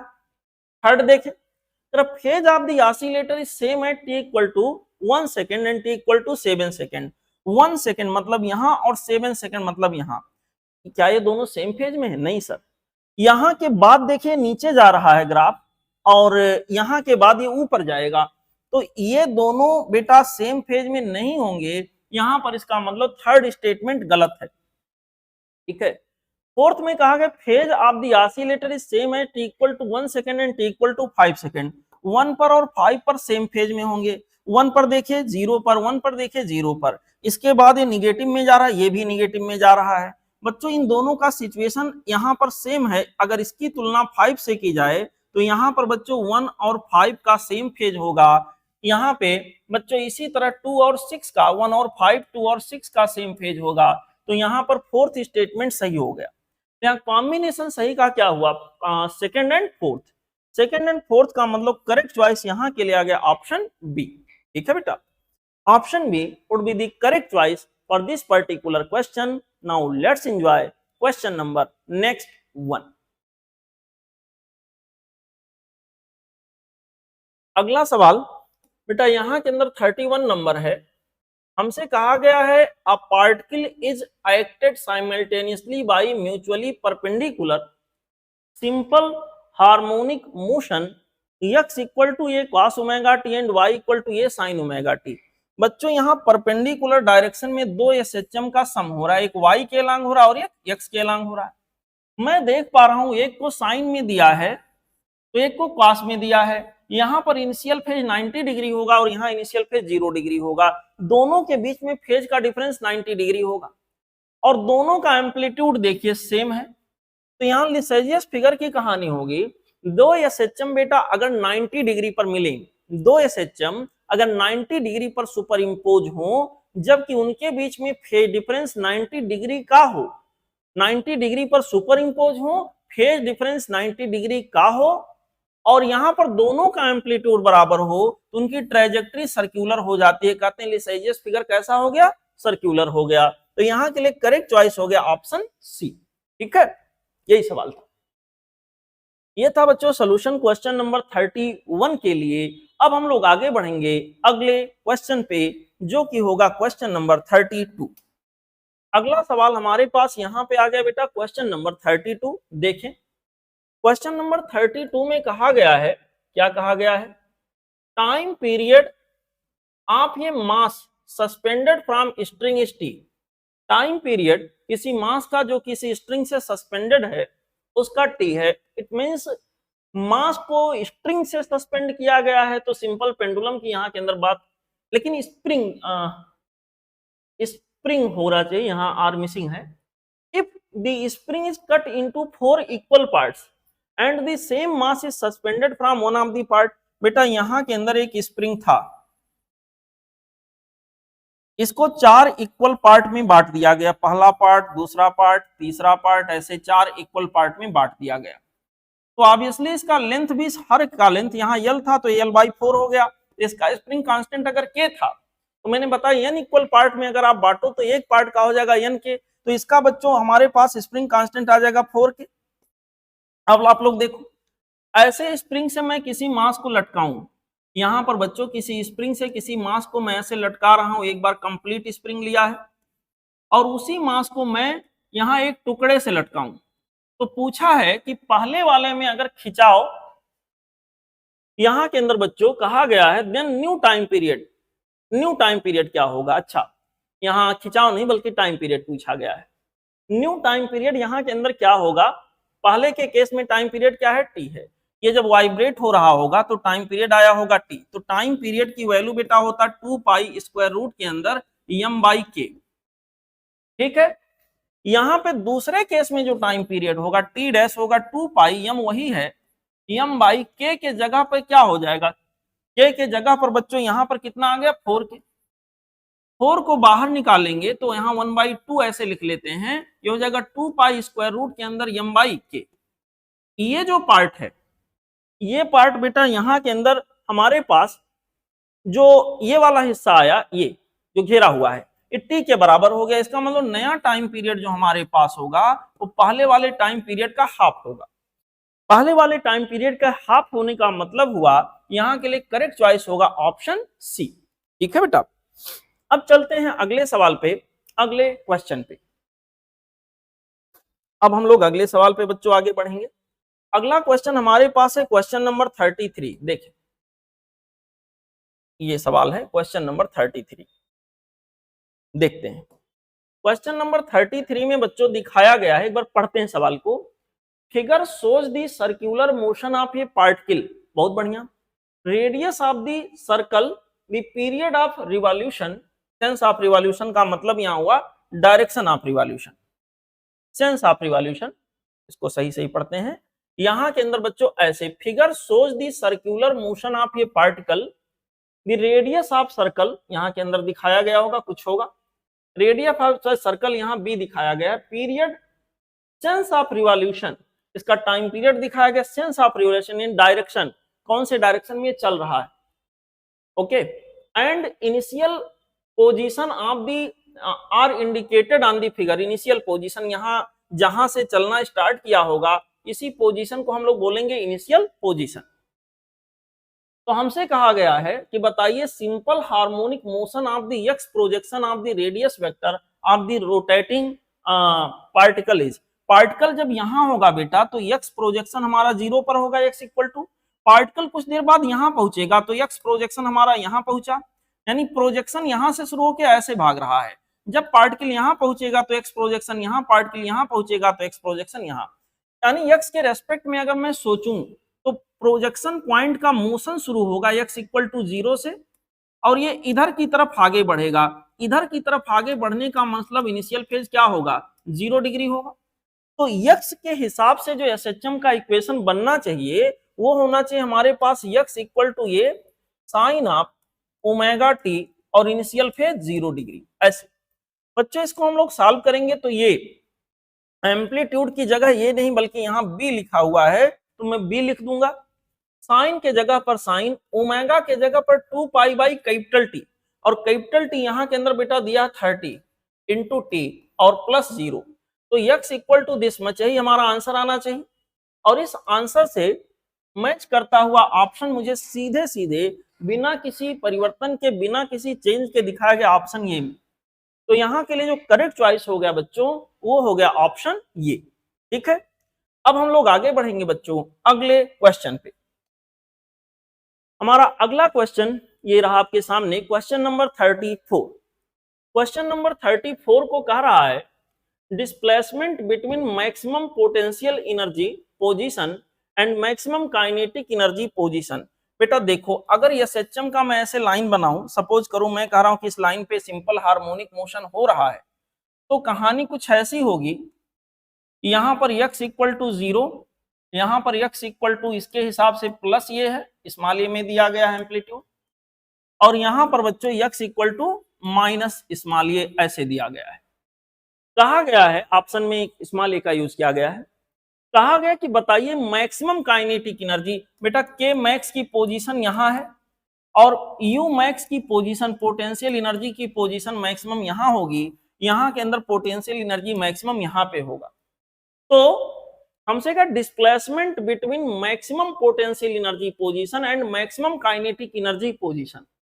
मैक्सिमम पोटेंशियल एनर्जी पोजीशन और मैक्सिमम काइनेटिक एनर्जी के पोजीशन का डिस्प्लेसमेंट देखो सब लोग, यहां के अंदर मैक्सिमम पोटेंस पहला नाम लिया है मैक्सिमम पोटेंशियल एनर्जी और मैक्सिमम काइनेटिक एनर्जी के बीच में जो डिस्प्लेसमेंट होगा, यहां के अंदर डिस्प्लेसमेंट की बात करें तो यहां से बच्चों आप देख सकते हो, अगर मैं ऐसे देखूं इधर से, तो इधर के साइड डिस्प्लेसमेंट होगा प्लस ये, और maximum kinetic energy maximum potential energy ऐसे देखूं तो ये होगा माइनस ये, तो यहां पर आंसर आ जाएगा प्लस या माइनस ये।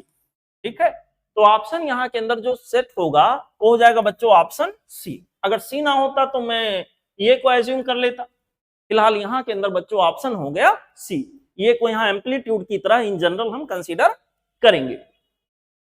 ये था बच्चों सॉल्यूशन क्वेश्चन नंबर कौन सा, क्वेश्चन नंबर 34।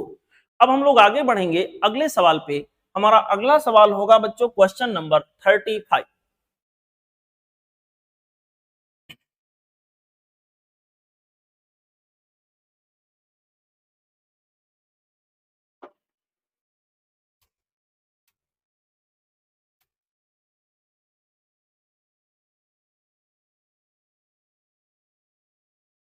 ठीक है बेटा, अब हम लोग चलते हैं क्वेश्चन नंबर 35 को देखते हैं क्या होगा यहाँ पे। क्वेश्चन नंबर 35 में हमसे कहा गया है four massless springs whose force constants are 2k 2k k 2k 2k 2k k and 2k okay are attached to the mass m kept on a frictionless plane।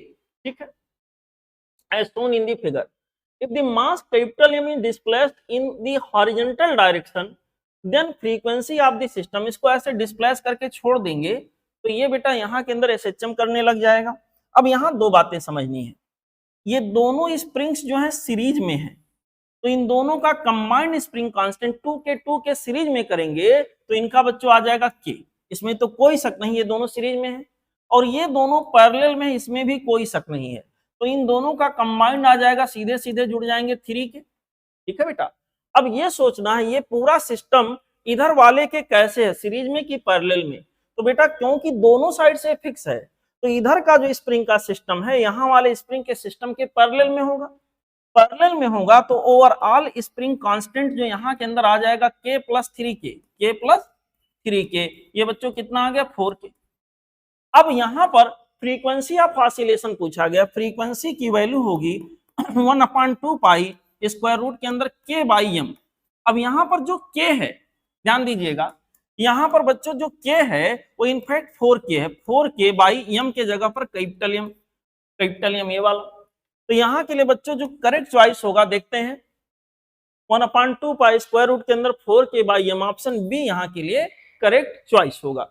Hopefully आपको ये सवाल समझ में आ गया होगा बच्चों। अब हम लोग आगे बढ़ेंगे अगले क्वेश्चन पे।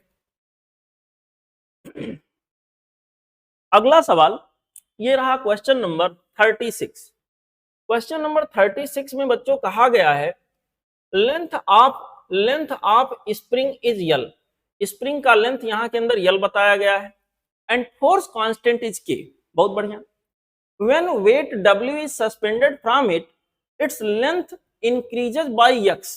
जब इससे W वेट सस्पेंड किया गया है तो यहाँ पर इसका जो लेंथ इंक्रीज कर जा रहा है वो x हो रहा। बेटा सब मिला जुला के ऐसे एक स्प्रिंग ऐसे लिया गया और स्प्रिंग से जब यहाँ W वेट लटकाया गया जिसको कि mg बोल सकते हैं, तो यहाँ पे x डिस्टेंस ये शिफ्ट हो गया, यहाँ स्प्रिंग फोर्स डेवलप हुआ होगा, जहां रिलैक्स्ड कंडीशन रहा होगा उससे x डिस्टेंस से आगे बढ़ गया। तो अगर x डिस्टेंस आगे बढ़ा है तो यहाँ Fs इक्वल टू रहा होगा W के बराबर, और Fs की वैल्यू kx के बराबर आई होगी, that is equal to W, option number 1।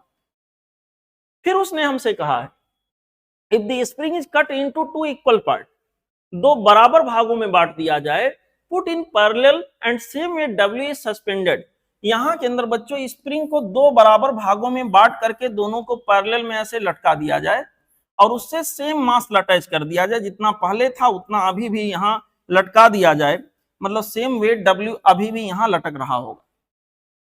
जब स्प्रिंग को दो भाग में बराबर भाग में हम कट करेंगे तो स्प्रिंग कांस्टेंट अगर पूरे स्प्रिंग के लिए k था तो एक पार्ट के लिए आ जाएगा 2k और अगले के लिए भी 2k। अब क्योंकि ये दोनों पैरेलल में हैं तो इक्विवेलेंट आ जाएगा 4k।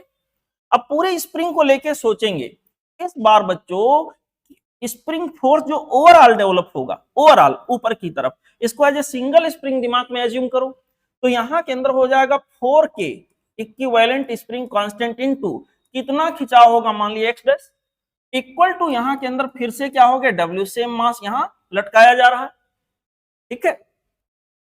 यहाँ के अंदर बच्चों W इक्वल टू kx भी है, तो 4k into x dash equal to बच्चों यहाँ के अंदर क्या है kx। इसका मतलब k को अगर कैंसिल कर दें तो x डैश की वैल्यू क्या हो जाएगा, x बाई 4। x डैश की वैल्यू बेटा x बाई 4 हो गया, और इस तरह से करेक्ट चॉइस हमारे पास आ गया ऑप्शन डी। यहां पर इस पर्टिकुलर सवाल का जो आंसर होगा बच्चों वो होगा ऑप्शन डी। अब हम लोग आगे बढ़ते हैं अगले क्वेश्चन पे। हमारा अगला क्वेश्चन, अगला सवाल ये रहा, तारा on a planet freely falling body takes 2 second when it is dropped from a height of 8 metre.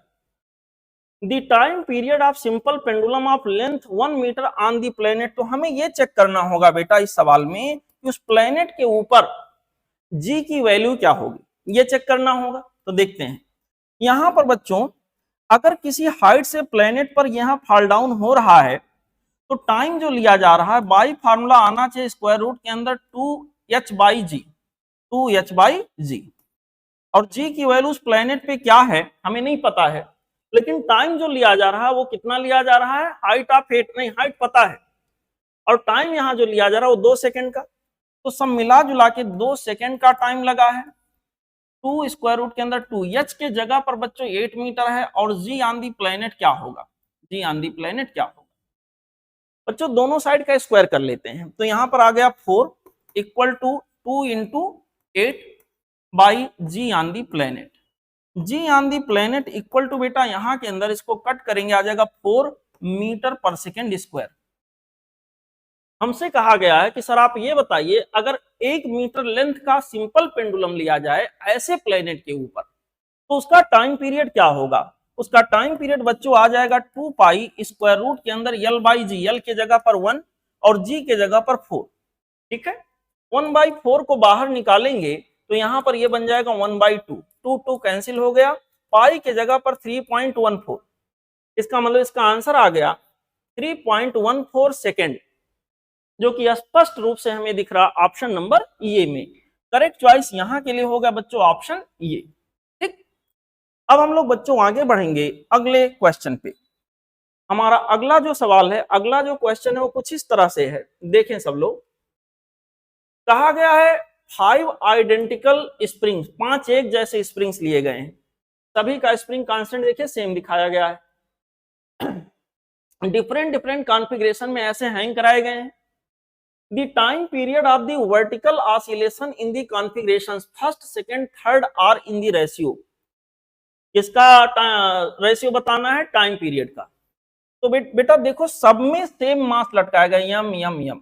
Time period की वैल्यू होती है 2 पाई स्क्वायर रूट के अंदर, यहां पर आ जाएगा यम बाई के। रहा सवाल सब में आएगा, सब में यम आएगा, तो टाइम पीरियड की तुलना करने के लिए हम लोग बच्चों बस यहाँ के देखेंगे, time period inversely proportional to square root के अंदर के। अब देखो पहले केस में टाइम पीरियड इज टू दूसरे केस में टाइम पीरियड इज टू अगले केस में टाइम पीरियड यहाँ क्या होगा इसको चेक करते हैं। T1 की जगह पे हम रिप्लेस करेंगे 1 अपान स्क्वायर रूट के अंदर k, तो यहाँ स्क्वायर रूट में k ही रहेगा, इज टू दूसरे केस में यहाँ के अंदर हो जाएगा 1 डिवाइडेड बाय स्क्वायर रूट के अंदर k। ये दोनों सीरीज में है, तो सीरीज में है तो दोनों का के जुड़ करके सीरीज का केस है बच्चों आधा हो जाएगा, इनफैक्ट यहाँ पर हो जाएगा k/2। ओके, यहाँ पर अगले में जाएंगे दोनों पैरेलल में, यहाँ आ जाएगा 1 divided by square root k की जगह आ जाएगा 2k। ऐसे इसको थोड़ा सिंप्लीफाई करने का प्रयास करते हैं। ये मेरे पास यहाँ पर आ जाएगा 1 by square root k is to यहाँ के अंदर हो जाएगा स्क्वायर रूट के अंदर 2 डिवाइडेड बाई k, या ऐसे क्यों ना लिख दें यहां के अंदर बच्चों, इसको ऐसे लिख देते हैं स्क्वायर रूट के अंदर 2 डिवाइडेड बाई स्क्वायर रूट के अंदर k, और यहां के अंदर बच्चों मैं ऐसे लिख देता हूं is to 1 by square root के अंदर 2 इंटू स्क्वायर रूट के अंदर k।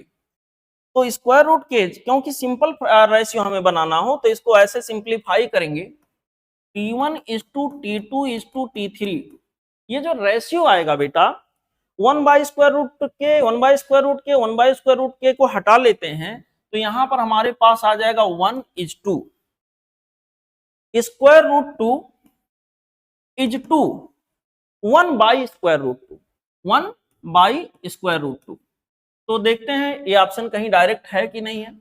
यहाँ पहला ही ऑप्शन मुझे डायरेक्टली दिख रहा है, तो यहाँ के लिए करेक्ट चॉइस हो गया बच्चों ऑप्शन ये। ठीक है, option A would be the correct choice for this particular question.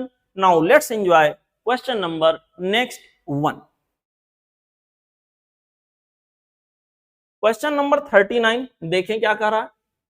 Question number 39 में हमसे कहा गया है एक इक्वेशन दिया है बेटा d2 y over d t square plus आप 2k dy over dt plus यहाँ के अंदर omega square into y equal to दिया हुआ F naught sine of omega t. देखो ये फोर्स्ड ऑसिलेशन का डिफरेंशियल इक्वेशन है, आपको पढ़ाया था, आपको याद होगा शायद। ये जो इक्वेशन दिया है this is the differential equation of forced oscillation. बच्चों यहाँ के अंदर हमसे कहा गया है, आगे कह रहा है describe the oscillatory motion of body in ये dissipative medium under the influence of a periodic force. इस पीरियाडिक फोर्स के जरिए मोशन हो रहा है, अगर ये ना होता तो डैम्प्ड ऑसिलेशन हो जाता। हमसे कहा गया है then state of maximum amplitude of oscillation is measure of. बेटा यहाँ मैक्सिमम एम्पलीट्यूड तब होता है जब ड्राइविंग फोर्स की फ्रीक्वेंसी नेचुरल फ्रीक्वेंसी यानी रिस्टोरिंग फोर्स के कारण आने वाली फ्रीक्वेंसी को मैच कर जाए। इस केस को हम लोग कहते हैं केस ऑफ रेजोनेंस। तो यहाँ ऑप्शन दोनों हैं, लेकिन बेस्ट स्पेशल कंडीशन ये जो डिनोट कर रहा है मैक्सिमम एम्पलीट्यूड का। मैक्सिमम एम्पलीट्यूड बेटा रेजोनेंस के केस में मिलता है, ऑप्शन यहाँ के अंदर हो जाएगा ऑप्शन डी। ठीक है, ये था बच्चों सोल्यूशन क्वेश्चन नंबर 39 का। अब हम लोग आगे बढ़ेंगे अगले क्वेश्चन पे। अगला क्वेश्चन हमारे पास है बच्चों क्वेश्चन नंबर 40। देखें क्वेश्चन नंबर 40 को कहा गया है सर ऐसा है a particle of mass 1 kg is moving in SHM with amplitude of 0.2 metre. यहाँ पर SHM हो रहा है जिसका एम्पलीट्यूड 0.02 मीटर है एंड ये फ्रीक्वेंसी ऑफ 60 हर्ट्ज, उसकी फ्रीक्वेंसी 60 हर्ट्ज के बराबर है। कहा गया the maximum force in the newton acting on the particle. Newton में आप ये बताइए कि पार्टिकल के ऊपर कितना मैक्सिमम फोर्स एक्ट हो रहा होगा। पार्टिकल बच्चों अगर सिंपल हार्मोनिक मोशन कर रहा है तो उसके ऊपर जो फोर्स लगेगा ऑब्वियसली वो रिस्टोरिंग फोर्स होगा, और उसमें भी मैक्सिमम की बात किया है जो कि होगा बाई फार्मूला यहाँ के अंदर बच्चों एम ओमेगा स्क्वायर इंटू ये ऐसे। देख यहाँ पे मास हमको दिया है 1 kg, बहुत बढ़िया, यहाँ पर 1 लिख दिया। ओमेगा के जगह लिखेंगे 2 पाई एफ, उसका स्क्वायर हो जाएगा तो आ जाएगा 4 पाई स्क्वायर एफ स्क्वायर, और फ्रीक्वेंसी 60 है तो यहाँ हो गया 60 का स्क्वायर। ठीक है, एम्पलीट्यूड हमको दिया गया 0.02 मीटर, यहां के अंदर बच्चों 0.02 हो गया। देखें क्या आएगा, यहां पर मेरे पास हो जाएगा 4 इंटू पाई स्क्वायर इंटू यहां के अंदर हो जाएगा 60 का स्क्वायर 3600 होगा, तो 3600 जो है इसके साथ ले लेंगे तो ये बन जाएगा 2। ठीक है बच्चों, ऐसे इसको हम लोग सॉल्व करेंगे, अप्लाई करने पर 8 आ जाएगा, और 8 को 36 से मल्टीप्लाई कर दें, यहाँ 8 हो गया और यहाँ के अंदर 28 हो गया पाई स्क्वायर। तो यहाँ पर मैक्सिमम फोर्स जो लगेगा वो लगेगा 288 पाई स्क्वायर न्यूटन। यहाँ के लिए करेक्ट चॉइस हमारे पास आ गया ऑप्शन सी। ठीक है, option C would be the correct choice for this particular question. Now let's enjoy question number next 1। देखिए अगला सवाल यहां पर बच्चों कुछ इस तरह से है। देखिए कहा गया identify the correct statement from the following description of the various properties of electromagnetic waves. Electromagnetic wave के तमाम सारे प्रॉपर्टीज हैं, तमाम सारे उसकी विशेषताएं हैं, उसमें से कह रहा कि आप पहचान के बताइए कि यहाँ पे क्या सही क्या गलत, ऐसा कुछ पूछा गया है। पहले में कहा गया है स्टेटमेंट नंबर 1 में, in a plane electromagnetic wave electric field and magnetic field must be perpendicular to each other, ये तो बात सही है, and direction of propagation of wave should also be along the electric field और magnetic field. नहीं, perpendicular ये भी होना चाहिए। यहां पर बच्चों पहला स्टेटमेंट गलत हो गया, ये तो गया। बी में कहा गया है energy in electromagnetic wave is divided equally between electric and magnetic field, ये बात बिल्कुल सही है।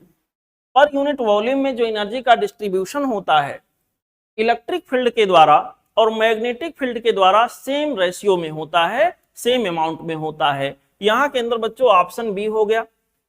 अच्छा, ऑप्शन बी नहीं बल्कि स्टेटमेंट कैपिटल बी यहां करेक्ट हो गया। कैपिटल से कहा both electric field and magnetic field are parallel to each other, parallel तो होते नहीं है बेटा, तो यहीं पर ये गलत हो गया। डी में कहा गया है electric field magnetic field and direction of propagation of wave must be perpendicular to each other, ये बात सही है।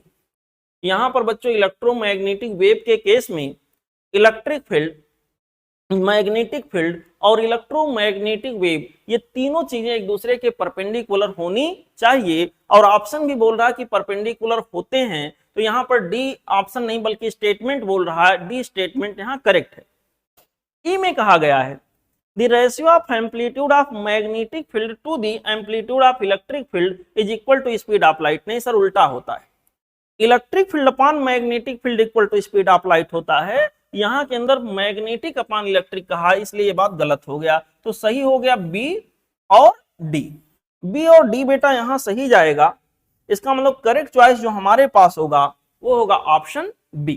ठीक है, अब हम लोग आगे बढ़ेंगे बच्चों अगले सवाल पे। हमारा अगला क्वेश्चन होगा क्वेश्चन नंबर 43। देखिए क्वेश्चन नंबर 43 में क्या कह रहा है, light wave travelling in air along x direction is given bye, light wave मतलब इलेक्ट्रोमैग्नेटिक वेव बेटा x डायरेक्शन में जा रहा है और उसका इक्वेशन ऐसे दिया है। स्पष्ट रूप से हम ये कह सकते हैं कि इलेक्ट्रिक फील्ड जो होगा वो y एक्सिस के अलोंग बच्चों वाइब्रेट कर रहा होगा उस समय पे, और यहाँ मैग्नेटिक फील्ड का तो पता नहीं है फिलहाल, उसके परपेंडिकुलर तो होगा। कहा गया then peak value of magnetic field. देखो बेटा यहां मैग्नेटिक फील्ड इलेक्ट्रिक फील्ड की peak value upon magnetic field की peak value equal to light speed c के बराबर आना चाहिए। यहां से भी आप निकाल के चेक करोगे तो वही आएगा। देखें सब लोग, मेरे प्यारे बच्चों, मेरे अच्छे बच्चों, सच्चे बच्चों, बहादुर बच्चों, उन्होंने इलेक्ट्रिक फील्ड को इशारा किया है, इलेक्ट्रिक फील्ड की पीक वैल्यू दिखा रहा है, और उन्होंने हमसे पीक वैल्यू मैग्नेटिक फील्ड का पूछ रखा है। तो मैग्नेटिक फील्ड का पीक वैल्यू बेटा हो जाएगा इलेक्ट्रिक फील्ड का peak value by C. Electric field का पीक वैल्यू हमको दिया गया है, दिस इज 540, न्यूटन पर वोल्ट पर मीटर, यहाँ एसआई सिस्टम में इसका बच्चों यूनिट भी दिया है, by C light speed 3 into 10 की पावर 8। इसको हम लोग सॉल्व करेंगे तो आ जाएगा बी नॉट इक्वल टू, ये हमारे पास आ गया 1 और यहां पर 8 एंड ये आ जाएगा 0 इंटू 10 की पावर -8, ऐसे आ गया। दिस मच टेस्ला, यहां से 0 एक इसके साथ ले लेंगे तो आ जाएगा 18 इंटू 10 की पावर -7 टेस्ला। तो करेक्ट चॉइस जो यहां के लिए बच्चों हमको मिल रहा है वो हो जाएगा ऑप्शन ये, स्पष्ट रूप से दिख रहा है बिल्कुल, यहां के लिए करेक्ट चॉइस हो गया ऑप्शन ये। ठीक है, अब हम लोग बच्चों आगे बढ़ेंगे अगले क्वेश्चन पे, अगले सवाल पे। अगला क्वेश्चन हमारा करा क्वेश्चन नंबर 43। क्वेश्चन नंबर 43 में कहा गया है the electric field in an electromagnetic wave, इसी इलेक्ट्रोमैग्नेटिक वेव में इलेक्ट्रिक फील्ड को बच्चों ऐसे उन्होंने दिया है E equal to 56.5 sine of omega t minus of k x, ऐसे करके दिया है। यूनिट दिया है न्यूटन पर कूलम में। Find intensity of wave, wave की intensity if it is propagating along x axis in free space, free space में जा रहा तो इसकी स्पीड लाइट की स्पीड के बराबर होगा, light speed in the sense 3 into 10 की पावर 8। यहां के अंदर बच्चों वेव की इंटेंसिटी हमारे पास होगी, वेव की एनर्जी, इलेक्ट्रोमैग्नेटिक वेव की एनर्जी पर यूनिट वॉल्यूम में इनटू वेव की स्पीड जो कि c के बराबर यहां आएगा। ध्यान दीजिए इलेक्ट्रोमैग्नेटिक में इलेक्ट्रिक फील्ड के द्वारा एनर्जी का कंट्रीब्यूशन होगा half epsilon not into E square. बच्चों जितना इलेक्ट्रिक फील्ड के द्वारा कंट्रीब्यूशन एनर्जी का होगा उतना मैग्नेटिक फील्ड के द्वारा भी होगा, तो यहां पर इनफैक्ट इसका डबल एनर्जी होगा इलेक्ट्रोमैग्नेटिक वेव का पर यूनिट वॉल्यूम में इनटू सी। लाइट की स्पीड बेटा यहां के अंदर हो जाएगा 3 इंटू 10 की बाद में रख लेंगे, अभी यहां के अंदर हो गया into C. Intensity of electromagnetic wave जो यहां हम लोग निकालेंगे, यहां लिख देता हूं इंटेंसिटी ऑफ इलेक्ट्रोमैग्नेटिक वेव, बेटा ये हमारे पास हो जाएगा एप्सिलॉन नॉट इनटू ई का स्क्वायर इनटू सी। अब ध्यान दीजिए यहां पर बच्चों जो इलेक्ट्रिक फील्ड है, ये जो लिखा हुआ इस इक्वेशन में है, इसमें half epsilon not T square, ये इलेक्ट्रिक फील्ड की आरएमएस वैल्यू होती है। और यहां हमें पता कौन सा वैल्यू, हमें पता पीक वैल्यू है इलेक्ट्रिक फील्ड का, तो यहां इसको बदलते हैं। इंटेंसिटी हमारे पास बच्चों यहां पर वेव का आ जाएगा epsilon not into E square की जगह पर हम लिखेंगे ई नॉट बाई स्क्वायर रूट 2 का होल स्क्वायर इनटू सी। इस तरह से मेरे पास आ जाएगा 1/2 times of epsilon not E not का स्क्वायर इनटू सी। बच्चों हो गया हाफ, एप्सिलॉन नॉट के जगह हो जाएगा 8.85 इंटू 10 की पावर -12 ई नॉट का स्क्वायर, ई नॉट सीधे सीधे चमक रहा है 56.5, ये हो जाएगा इंटू 56.5, दिस मच का हो जाएगा स्क्वायर इनटू लाइट की स्पीड हमारे पास है 3 इंटू 10 की पावर 8। ठीक है, इसको हम लोग बच्चों यहां सॉल्व करेंगे और सॉल्व करने के बाद जो हमें फाइनली आंसर मिलेगा, इसको आप करके देख लीजिएगा, वो मिलेगा 4.23 समथिंग, लगभग 4.24 के नियर अबाउट इसका आंसर मिलेगा वाट पर मीटर स्क्वायर। ठीक है, तो करेक्ट चॉइस यहां के लिए बच्चों हमारे पास आ जाएगा, ये आ गया 4.24, यानी ऑप्शन हमारे पास जो मैच करेगा वो होगा ऑप्शन बी। ठीक है, इसको आप वेरीफाई कर लीजिएगा, यही आंसर इसका आएगा। अब हम आगे बढ़ते हैं बच्चों अगले सवाल पे। हमारा अगला क्वेश्चन है बच्चों क्वेश्चन नंबर 44, देखते हैं क्या कह रहा है। क्वेश्चन नंबर 44 हमसे कह रहा है transverse wave is represented by this. बेटा एक वेव का इक्वेशन दिया है ट्रांसवर्स वेव का, हमसे कह रहा है for what value of the wavelength of the wave velocity is twice the maximum particle velocity. यहां पर वेव की वेलोसिटी जो है वो पार्टिकल के मैक्सिमम वेलोसिटी, पार्टिकल के मैक्सिमम वेलोसिटी का कितना हो, यहां के अंदर ट्वाइस हो, 2 गुना हो, ऐसा बोला गया है। अभी ऐसा ही सवाल एक और था इसी पेपर में, यहां के अंदर बच्चों वेव की वेलोसिटी होगा ओमेगा बाई के। देखो ओमेगा यहां पर हमारे पास है 2 पाई बाई कैपिटल टी, और के जगह पर जाएंगे, के जगह पर के एक्स, यहां पर हो जाएगा 2 पाई बाई लैम्डा, ठीक है बच्चों, ऐसे इक्वल टू हो जाएगा 2 times of wave particle speed, 2 times of particle speed, particle की मैक्सिमम स्पीड जो कि होगा ये ओमेगा, ये के जगह पर है 10 बाई पाई और ओमेगा के जगह पर है बच्चों 2 पाई बाई कैपिटल टी। अब सॉल्व कर लेना है, देखते हैं क्या आता है। यहां 2 पाई कैंसिल हो जाएगा, यहां से बच्चों 1 पाई यहां से कैंसिल हो जाएगा और सॉल्व करके देखते हैं क्या आता है, थोड़ा और छोटा बनाएं। यहां से आ जाएगा lambda by capital T equal to, इधर से आ जाएगा बच्चों 2 into 2 that is 4, 4 into 10 that is 40, 40 divided by यहां के अंदर बच्चों क्या आ गया कैपिटल टी, ऐसे कुछ आ गया। एक बार फिर से चेक कर लेते हैं, यहां के अंदर lambda by capital T equal to 40 by capital T. तो मैं क्या देख पा रहा हूं यहां पर बच्चों, कैपिटल टी दोनों साइड से कैंसिल हो गया, लैम्डा की वैल्यू सीधे सीधे आ गया 40 इन दी सेंस करेक्ट चॉइस यहां के अंदर, और सेंटीमीटर में ये दिया है तो सेंटीमीटर में ही हमको आंसर मिलेगा।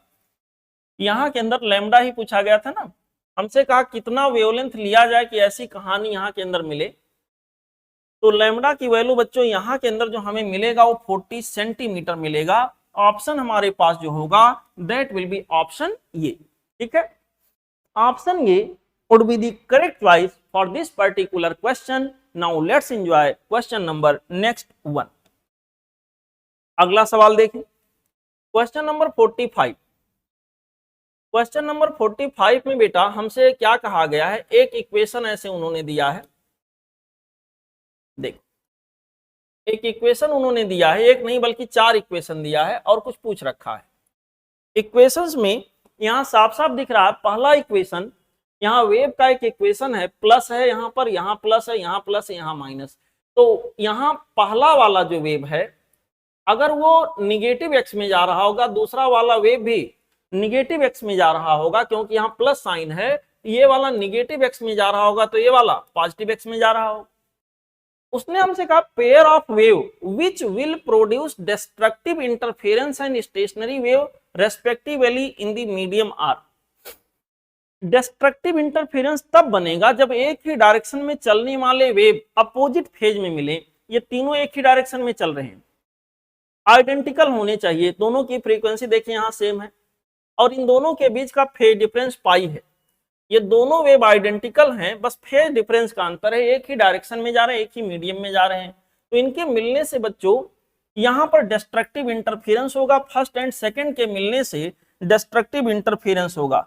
फर्स्ट एंड सेकंड का हमें चॉइस यहाँ ऑप्शन डी में एक जगह दिखा। और स्टेशनरी वेव तब बनेगा जब एक जैसे वेव अपोजिट डायरेक्शन में सुपर इंपोज करें। यहीं पर देख लीजिए थर्ड एंड फोर्थ का चॉइस, यहाँ अब एक ही चॉइस बचा है, थर्ड एंड फोर्थ, ये दोनों वेव की फ्रीक्वेंसी देखिए सेम है, यहाँ पर दोनों का वेवलेंथ भी सेम है, लेकिन दोनों अपोजिट डायरेक्शन में जा रहे हैं। अगर ऐसे दो वेव मिल जाएंगे तो स्टेशनरी वेव का फॉर्मेशन पक्का है होगा। तो यहाँ के लिए करेक्ट चॉइस आ गया बेटा ऑप्शन डी, ठीक है, option D would be the correct choice for this particular question. Now let's enjoy question number next one. अगला सवाल थियोरेटिकल है, ऐसे ही कहा गया for production of beats, beat के प्रोडक्शन के लिए क्या कहानी होनी चाहिए। यहां पर बच्चों टू सोर्सेज मस्ट हैव, अगर मस्ट है, मस्ट का नाम लिया है, बीट प्रोड्यूस कराना तो फ्रीक्वेंसी जरूर डिफरेंट होनी चाहिए, उसमें कोई शक ही नहीं होना चाहिए, फ्रीक्वेंसी अलग अलग होनी चाहिए। एम्पलीट्यूड सेम हो डिफरेंट हो चलेगा, एम्पलीट्यूड सेम हो डिफरेंट हो चलेगा, उसमें कोई दिक्कत नहीं है। यहाँ के अंदर उसका कोई प्रभाव, मतलब उसमें बस इंटेंसिटी के ऊपर और नीचे के लेवल में थोड़ा सा डिफरेंस होगा, लेकिन बीट प्रोड्यूस तब भी होगा। Different frequencies same amplitude and same phase, यहाँ के अंदर बच्चों मस्ट का नाम लिया है, तो यहाँ के अंदर डिफरेंट फ्रीक्वेंसी का चॉइस केवल हम लेंगे, ज्यादा यहाँ डिस्कशन करने की जरूरत नहीं है। ऑप्शन बी यहाँ के लिए करेक्ट ऑप्शन होगा। अब हम लोग आगे बढ़ेंगे अगले सवाल पे। यहां पर बच्चों अगले सवाल में असर्शन और रीजन की कहानी है, और यहां पर आपके पेपर में आपने पढ़ा होगा, अगर असर्शन रीजन दोनों सही है और असर्शन जो है रीजन को करेक्टली एक्सप्लेन कर रहा है तो ऑप्शन ये चुनना है आपको। अगर दोनों सही हैं लेकिन रीजन में जो स्टेटमेंट है वो असर्शन को प्रूव नहीं कर पा रहा है, असर्शन को वेरीफाई नहीं कर रहा है, एक्सप्लेन नहीं कर रहा, तो ऑप्शन बी लेना है। अगर पहला स्टेटमेंट असर्शन सही है लेकिन रीजन वाला स्टेटमेंट गलत है तो सी लेना है। अगर इसका उल्टा, अगर असर्शन वाला स्टेटमेंट गलत है खाली रीजन वाला सही है तो यहां के अंदर डी लेना है। ठीक है, थोड़ा यहां बदला हुआ डी वाला केस मैंने। मेरे प्यारे बच्चों देखो, कहा गया असर्शन में solid can support both longitudinal and transverse wave but only longitudinal wave can propagate in gases. Solid के अंदर बच्चों रिजिडिटी होती है, उसके अंदर लॉन्गिट्यूडनल वेव तो चलता ही चलता है और ट्रांसवर्स भी चल सकता है, क्योंकि ट्रांसवर्स चलने के लिए स्पेशल फीचर होना चाहिए, दैट इज रिजिडिटी, जो कि उसके अंदर होता है। और गैस के अंदर रिजिडिटी नहीं है, इसलिए गैस के अंदर केवल और केवल यहाँ लॉन्गिट्यूडनल वेव चलता है, तो सही लिखा है assertion. For propagation of transverse wave medium must also necessary है प्रॉपर्टी ऑफ रिजिडिटी। बिल्कुल बेटा, यहां पर यह भी बात सही लिख रहा है और बिल्कुल एक्सप्लेन भी कर रहा है, ठीक है, बिल्कुल वेरीफाई कर रहा है। तो यहाँ के अंदर असर्शन भी सही, रीजन भी सही और करेक्ट एक्सप्लेनेशन भी मिल रहा है, इसलिए यहां पर हम लोग सिलेक्ट करेंगे कौन सा ऑप्शन, ऑप्शन ए। ठीक है बेटा, ऑप्शन ए यहां के अंदर हम लोग लेंगे क्योंकि दोनों सही है और करेक्ट एक्सप्लेनेशन भी हो रहा है। चलते हैं बच्चों अगले सवाल पे। अगला सवाल हमसे कह रहा है, असर्शन में बोला गया ऑन ए रेनी डे, जब पानी हो, बारिश का महीना हो,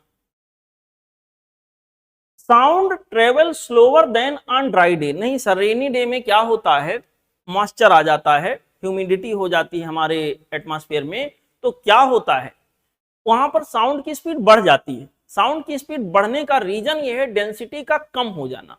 तो पहला तो गलत बोला गया है, ठीक है, उसने उल्टा बोला है, वो कह रहा है कि यहां पर रेनी डे में साउंड की स्पीड स्लो हो जाती, नहीं, गलत बोला है, बढ़ जाता है। When moisture is present in the air, density of air decreases. Moisture के प्रेजेंट होने से डेंसिटी मैक्सिमम लोग सोचते होंगे बढ़ता है, नहीं सर, बढ़ता नहीं, घटता है। तो यहाँ पर, और इसीलिए तो साउंड की स्पीड बढ़ जाती है। तो रीजन में सही है, ये सही है, ये गलत है। अगर असर्शन गलत हो बट रीजन सही हो तो यहाँ पर मैंने लिखा था पेपर में, आपको चुनना है ऑप्शन डी। तो यहाँ के लिए करेक्ट चॉइस जो हमारे पास होगा बेटा वो हो जाएगा ऑप्शन डी। ठीक है, अब हम लोग आगे बढ़ेंगे बच्चों अगले सवाल पे, अगले क्वेश्चन पे। हमारा अगला क्वेश्चन आ गया 49 नंबर। 49 नंबर में हमसे कहा गया है when two vibrating tuning forks having frequency 256 Hz and 512 Hz, बच्चों यहां पर काफी अंतर है दोनों में, are held near each other, beats can not be heard। देखो यहां बीट प्रोड्यूस तो होगा लेकिन ऑब्वियसली काफी ज्यादा होगा, बीट काफी ज्यादा, दोनों के फ्रीक्वेंसी का अंतर लेंगे तो काफी ज्यादा बीट यहां प्रोड्यूस होने वाला है। यहां पर मैक्सिमम बीट जो हमारा ह्यूमन ईयर सेंस कर सकता है, ब्रेन सेंस कर सकता है, वो 10 बीट पर सेकेंड होता है। उससे ज्यादा अगर आया, प्रोड्यूस तो हुआ, डेफिनेटली होगा, लेकिन हम उसको अलग अलग सुन नहीं पाएंगे, उसको डिस्टिंग्विश नहीं कर सकते। तो यहां पर बच्चों कैन नॉट बी हर्ड, इसका मतलब सही लिखा है, सुना नहीं जा सकता, ये नहीं लिखा है प्रोड्यूस नहीं होगा, सुना नहीं जा सकता, बात सही है। The principle of superposition is valid only if the frequencies of oscillating are nearly equal। कर फ्रीक्वेंसी नियरली इक्वल होगा तभी सुपरपोजिशन का प्रिंसिपल लगता, नहीं सर ऐसा कोई यहाँ नियम नहीं है। सुपरपोजिशन का प्रिंसिपल फ्रीक्वेंसी सेम हो, डिफरेंट हो, सब जगह लगा सकते हैं। यहाँ के अंदर इसका मतलब ये गलत है, ये असर्शन सही है, असर्शन सही, रीजन गलत, मतलब करेक्ट चॉइस यहाँ के लिए आ जाएगा ऑप्शन सी। ठीक है, अब हम लोग बच्चों आगे बढ़ेंगे अगले सवाल पे। यहां पर क्वेश्चन नंबर 50, क्वेश्चन नंबर 50 में हमसे कहा गया है असर्शन में the amplitude of oscillating pendulum in air, हवा की बात हो रही है, जनरली हवा में ही होगा oscillation, decreases with time, time के साथ डिक्रीज होता, बिल्कुल डैम्प्ड ऑसिलेशन होगा, डिक्रीज होगा। तो असर्शन में तो सही बात बोल दिया उसने, ये चीज सही हो गया, असर्शन सही है। फिर कहा रहा रीजन में frequency of pendulum decreases with time, frequency of pendulum damped oscillation में कम तो हो जाता, लेकिन टाइम के साथ डिक्रीज होता रहे ऐसा नहीं है, कम होगा, नेचुरल के कंपैरिजन में थोड़ा कम होगा टाइम पीरियड बच्चों, थोड़ा कम होगा, लेकिन ऐसा नहीं है कि लगातार कम होता जाएगा। यहां के लिए इसका मतलब रीजन गलत है, तो असर्शन सही, रीजन गलत। यहां के लिए कौन सा ऑप्शन हो गया? सी। ठीक है बच्चों, करेक्ट चॉइस यहां के लिए आ गया सी। तो इस तरह से ये था आपके पेपर का सलूशन बच्चों, जो मैंने आपको बताया। होपफुली जो आपका डाउट रहा होगा किसी भी क्वेश्चन को लेकर के, अब वो डाउट रिजॉल्व हो चुका होगा, सॉल्व हो चुका होगा। आल्दो अगर फिर भी अभी कोई डाउट आपका बचा हुआ है तो आप उसको मिल के पूछिए, मिल के नहीं पूछ पाते हैं तो क्वेश्चन मुझे व्हाट्सएप पर भेजिए, मैं आपको रिप्लाई करने के लिए प्रतिबद्ध हूं। जब भी मुझे टाइम मिलेगा मैं आपको रिप्लाई करके क्वेश्चन को बताने का प्रयास करूंगा। ठीक है बच्चों, ओके, फिर मिलेंगे अगले वीडियो में किसी टॉपिक के साथ, किसी क्वेश्चन पेपर के साथ। तब तक पढ़ते रहिए, हंसते रहिए, मुस्कुराते रहिए। थैंक यू बच्चों।